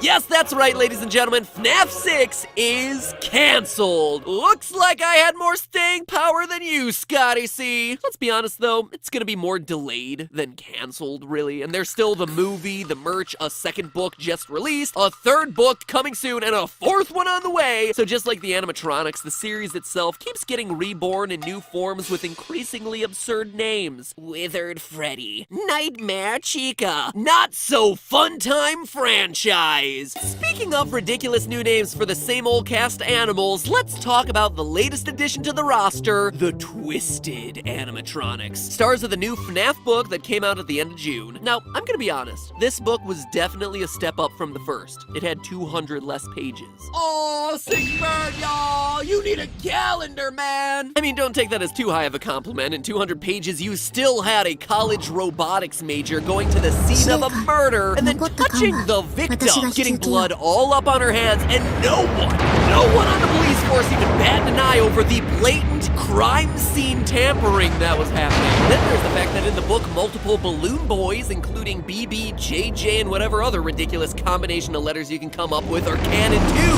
But you know what? I still gotta appreciate lines like page 183. You never know when a corpse may wander out of the shadows wearing a rabbit suit. Even the books have become self-aware of their own absurdity at this point. Now, at this point, Scott has made it clear that the books and the games are separate canons. And while that may be true, both are still shambling their way out of Scott's mind brain. We all know that Scott leaves plenty of holes in his stories, details or events that are left purposefully vague so that we can theorize to fill in those gaps. But what's interesting is that he leaves different holes in each series. And by looking at the two series in tandem, those holes start to fill themselves in with events from the sister series. The sister location!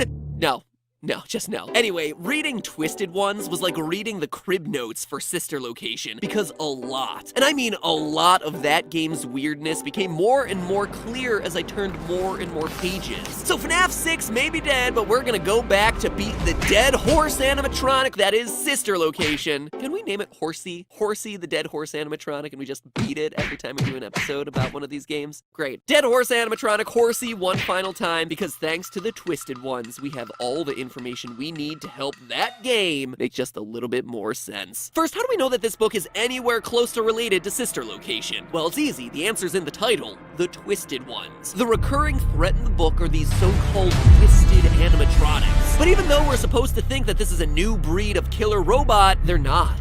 Not at all, in fact. We've seen them before in Sister Location. Check out this description and let me know if it sounds familiar. Page 90. The creature had no fur and its face was smooth. It had a short muzzle and oval ears sticking out from the sides of its head. It had the general appearance of an animal's head, though much larger than the animatronic animals from Freddy's. Running down the center of its face was a long, straight split, exposing wires and a line of metal frame. A thick plastic material was stuck to the face in large patches.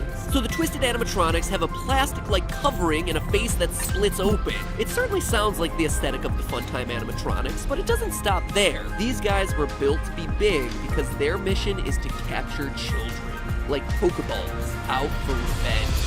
Page 140. Freddy's face slid across the bed like a python. His head lost its shape as it folded outward, taking hold of her feet and beginning to swallow, moving slowly upward as she fought not to scream or fight, his cheeks and chin dislocating further. It no longer resembled a living thing. Before she could struggle further, her arms were pinned to her side, trapped inside the thing. Only her head remained free. She gasped for a last breath, then was violently scooped up, consumed by the creature. She done got scooped! Then, a few pages later, she was inside a cavity made for a human being, but the suit was moving with complete autonomy. In case you've forgotten, this is exactly what we see in Sister Location's hidden animatronic blueprints. Oversized robots with special containment features to lure in and trap small children. Even the description for how people get scooped into the animatronics is reminiscent of Sister Location's horrific ice cream minigame with Baby. Page 92. The animatronic's arms lifted and its chest opened like an iron gate. Its metal pieces slid out of place to reveal a dark,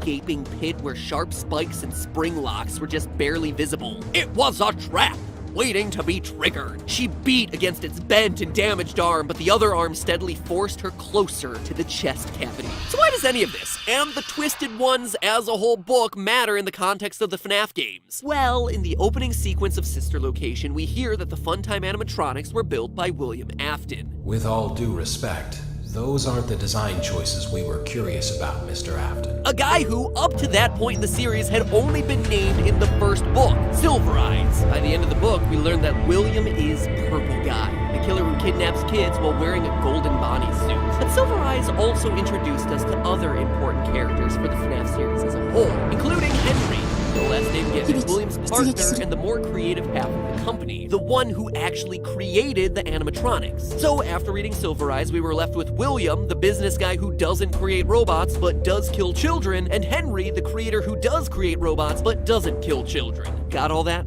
Good. Now, in my FNAF 5 Decoded video, I drew parallels between Henry and a mysterious figure that we saw during a secret cutscene of FNAF World, both of whom create animatronics and commit suicide. Long story short, in the game, he ends his own life because he created Baby, a robot that he's ashamed of. In the book, why Henry kills himself is still a big part of the mystery. Now, if you want more information about the parallels between these two characters, click the eye icon in the upper right-hand corner of the screen because I go more in-depth there. But after that video, it seemed like a lock. We finally had some solid leads as to who these key players in the games were, and the clues were coming from Silver Eyes. But then that opening cinematic from Sister Location played the first time we all booted up the game. Afton acknowledged that he was the one who created the new robots. And everyone, including myself, was like, well, there with that theory. Afton was supposed to be the business guy, not the creator. So if he's the one who builds animatronics in the game, then Henry must not exist in this universe. Scott had pulled the wool over my eyes, or at least retconned huge parts of his story to keep me off the scent once again. Except not. The theory was right the first time. The Twisted Ones book confirms that both Henry and William Afton create animatronics, with the originals being built by Henry and the Twisted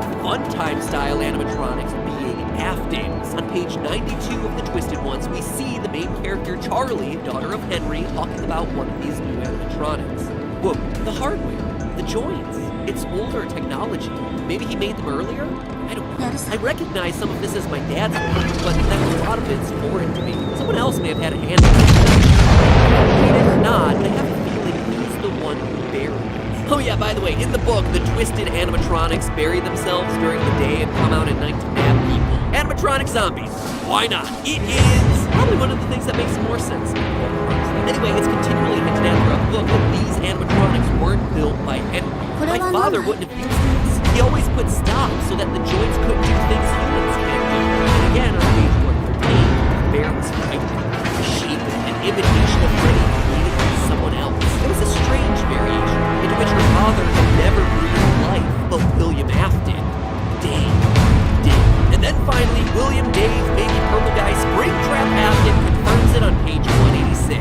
Did you think my robots would be as poorly designed as your father's? So there you go. The original theory still stands. Henry and William can both be active players in the game universe because both build animatronics. And if you need even more evidence, then think about it this way. At the end of FNAF World, Henry admits that he created Baby and then he kills himself in the shape of his creation. At the game's sister location, we see that Afton is still alive, and he's obviously proud of his new robots. Then, at the end of the game, his son Michael Afton says that he's going to come find his father. Father, it's me, Michael. I'm going to come find you. Thus, William is still alive, Henry is dead, but both must be a part of these games. And that's an important detail to solidify because the book also confirms something that FNAF theorists had been speculating about since the release of Sister Location. One of the weirdest details from that game was hidden in Funtime Freddy's roof, where a map of FNAF 4's house was above and directly connected to the map of the Sister Location facility. It was also something that was hinted at throughout the Silver Eyes novel. Again, something that I covered in a previous theory, linked via those icons in the upper right-hand corner. But Twisted Ones not only confirms this underground bunker for Sister Location exists, it also confirms whose house it's built under. Henry's. In the novel, we see the twisted animatronics capture the main character Charlie, again, Henry's daughter, and drop her off in some remixed version of the FNAF 2 pizzeria. I say remixed because, like a lot of this book, it's a weird hybridization of things that happen in the games and other stuff. It's got the carousel and balloon boys from the FNAF 2 location, but then there's a cave and a waterfall for some reason. Because why not? FNAF 7, Under the Sea! Earlier in the book, Charlie and her boyfriend John, who admittedly has to be the most patient and loving boyfriend in the history of the universe, like Charlie shows him no sense of affection, and he is there just like a sad puppy dog. It is tragic. Anyway, those two go to visit Charlie's childhood home, which has been destroyed by a storm. And what they find is that the storm has broken down a wall to reveal a room hidden in their house that Charlie had never known about. Well, that's not even part of the house. I've never seen this room before. The walls were made of dark wood. The room was small and windowless. A box jammed into the house and sealed away beneath the ruins. Whatever's out there killing people came from there. When the storm broke the wall, a section of the house was sealed until the storm broke through. But what's really important here is what's revealed when Charlie and the gang escape from that underground pizzeria I mentioned. On page 194, we're out! We're okay! She whispered. Slowly she walked the length of the room, gesturing to the four enormous pits in the floor, one of which contained a headless, half-buried robot. John, this is my dad's house. It's the room we found. They escaped upward out of the underground pizzeria and wound up in Henry's house. So slowly the pieces start to fit together. Henry in the book buries and tries to seal off the twisted animatronics and then commits suicide out of guilt for helping William to build these things in the first place. Just like we see him do in FNAF. And just like we see the underground bunker underneath a normal everyday home in Sister Location. And I'm just getting started. Because while all this other information is certainly interesting, Twisted Ones exposed a detail from Sister Location so tiny and so minute that we all overlooked it in our excitement over decoding underground storage facilities and tracking animatronic eye colors. Yet, much like that infamous Chica Beak clue from FNAF 2 and 4, this small detail is so monumentally earth-shattering to the franchise as we know it that I can't not talk about it here. On Sister Location's Night 3, Michael Afton's big task is to remove a power module from Funtime Freddy. After following the narrator's instructions on which buttons to press and what order to press them in, Freddy's chest pops open and the power module reveals itself. And it's this. little blinking black dot, oddly unconnected to literally anything else in the animatronic, and in a very unusual place, just kind of stuck out, slightly off to the side. I remember thinking at the time that this was an odd design choice or something that was supposedly powering the whole animatronic, but no one, and I mean no one, called this thing out, considering Night 3 in general was just kind of forgettable, overshadowed by the misery that was the Spring Rock Challenge on Night 4, and the fascinating math Easter eggs hidden on Night 2. But of course, this is no detail is too small in this series, and Twisted Ones blew the lid off this disc's true purpose. Its little mystery being so important that it's the reason they're called the Twisted Ones in the first place. Stick with me now, because I'm not making any of this up. That little device from Sister Location is actually a mind control disc. Pause for all the stuff gases and requisite eye rolls. I don't blame either of those reactions. Let me explain. Throughout the book, anytime the twisted animatronics show up, people start to feel side effects. Page 91 and 92. As her hand touched the creature, a wave of nausea hit her, but it lasted only a split second. Something else about it had transformed at the same time. Its artificial skin took on a luminescence, and its movement. Its pacing suddenly appeared to have skin and fur, though they were blurry, flickering like a trick of the light. Now, after destroying one of these twisted animatronics, Charlie and Boy Toy John discover a weird object embedded in the machine. Quote, it was a flat disc, about the size of a $50 coin. She held it up to her ear. Wow, that's really quite cool. You can barely hear it. The sound is why you feel sick. It emits some kind of signal. It changes what those things look like. It changes our perception of what they are. Freddy's image was static on a television screen. The color faded from his fur, and everything that made him Freddy winked out, leaving only a smooth plastic figure in his place. It looked like the rest of the animals in the room, a blank mannequin stripped of its characteristics. These aren't made out of fur and fabric. They're made by us, by twisting our minds. You shot the chip, you killed the illusion. Twisting our minds, you say. Roll credits!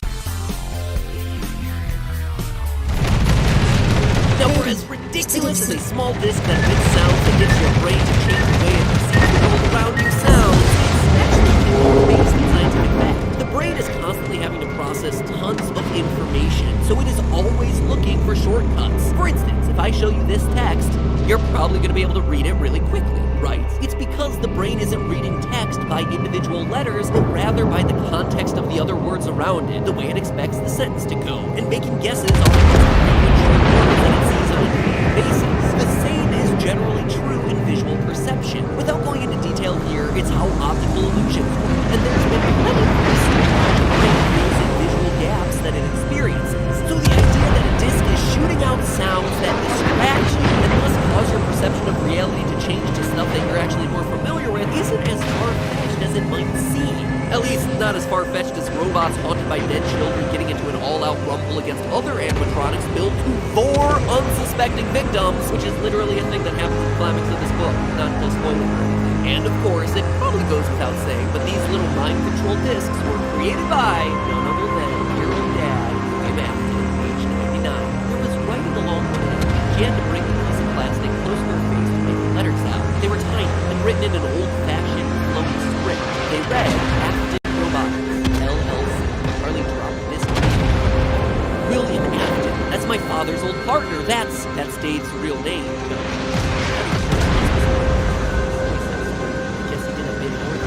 So why and how does this matter in the context of the game? I actually think it has the potential to explain a lot.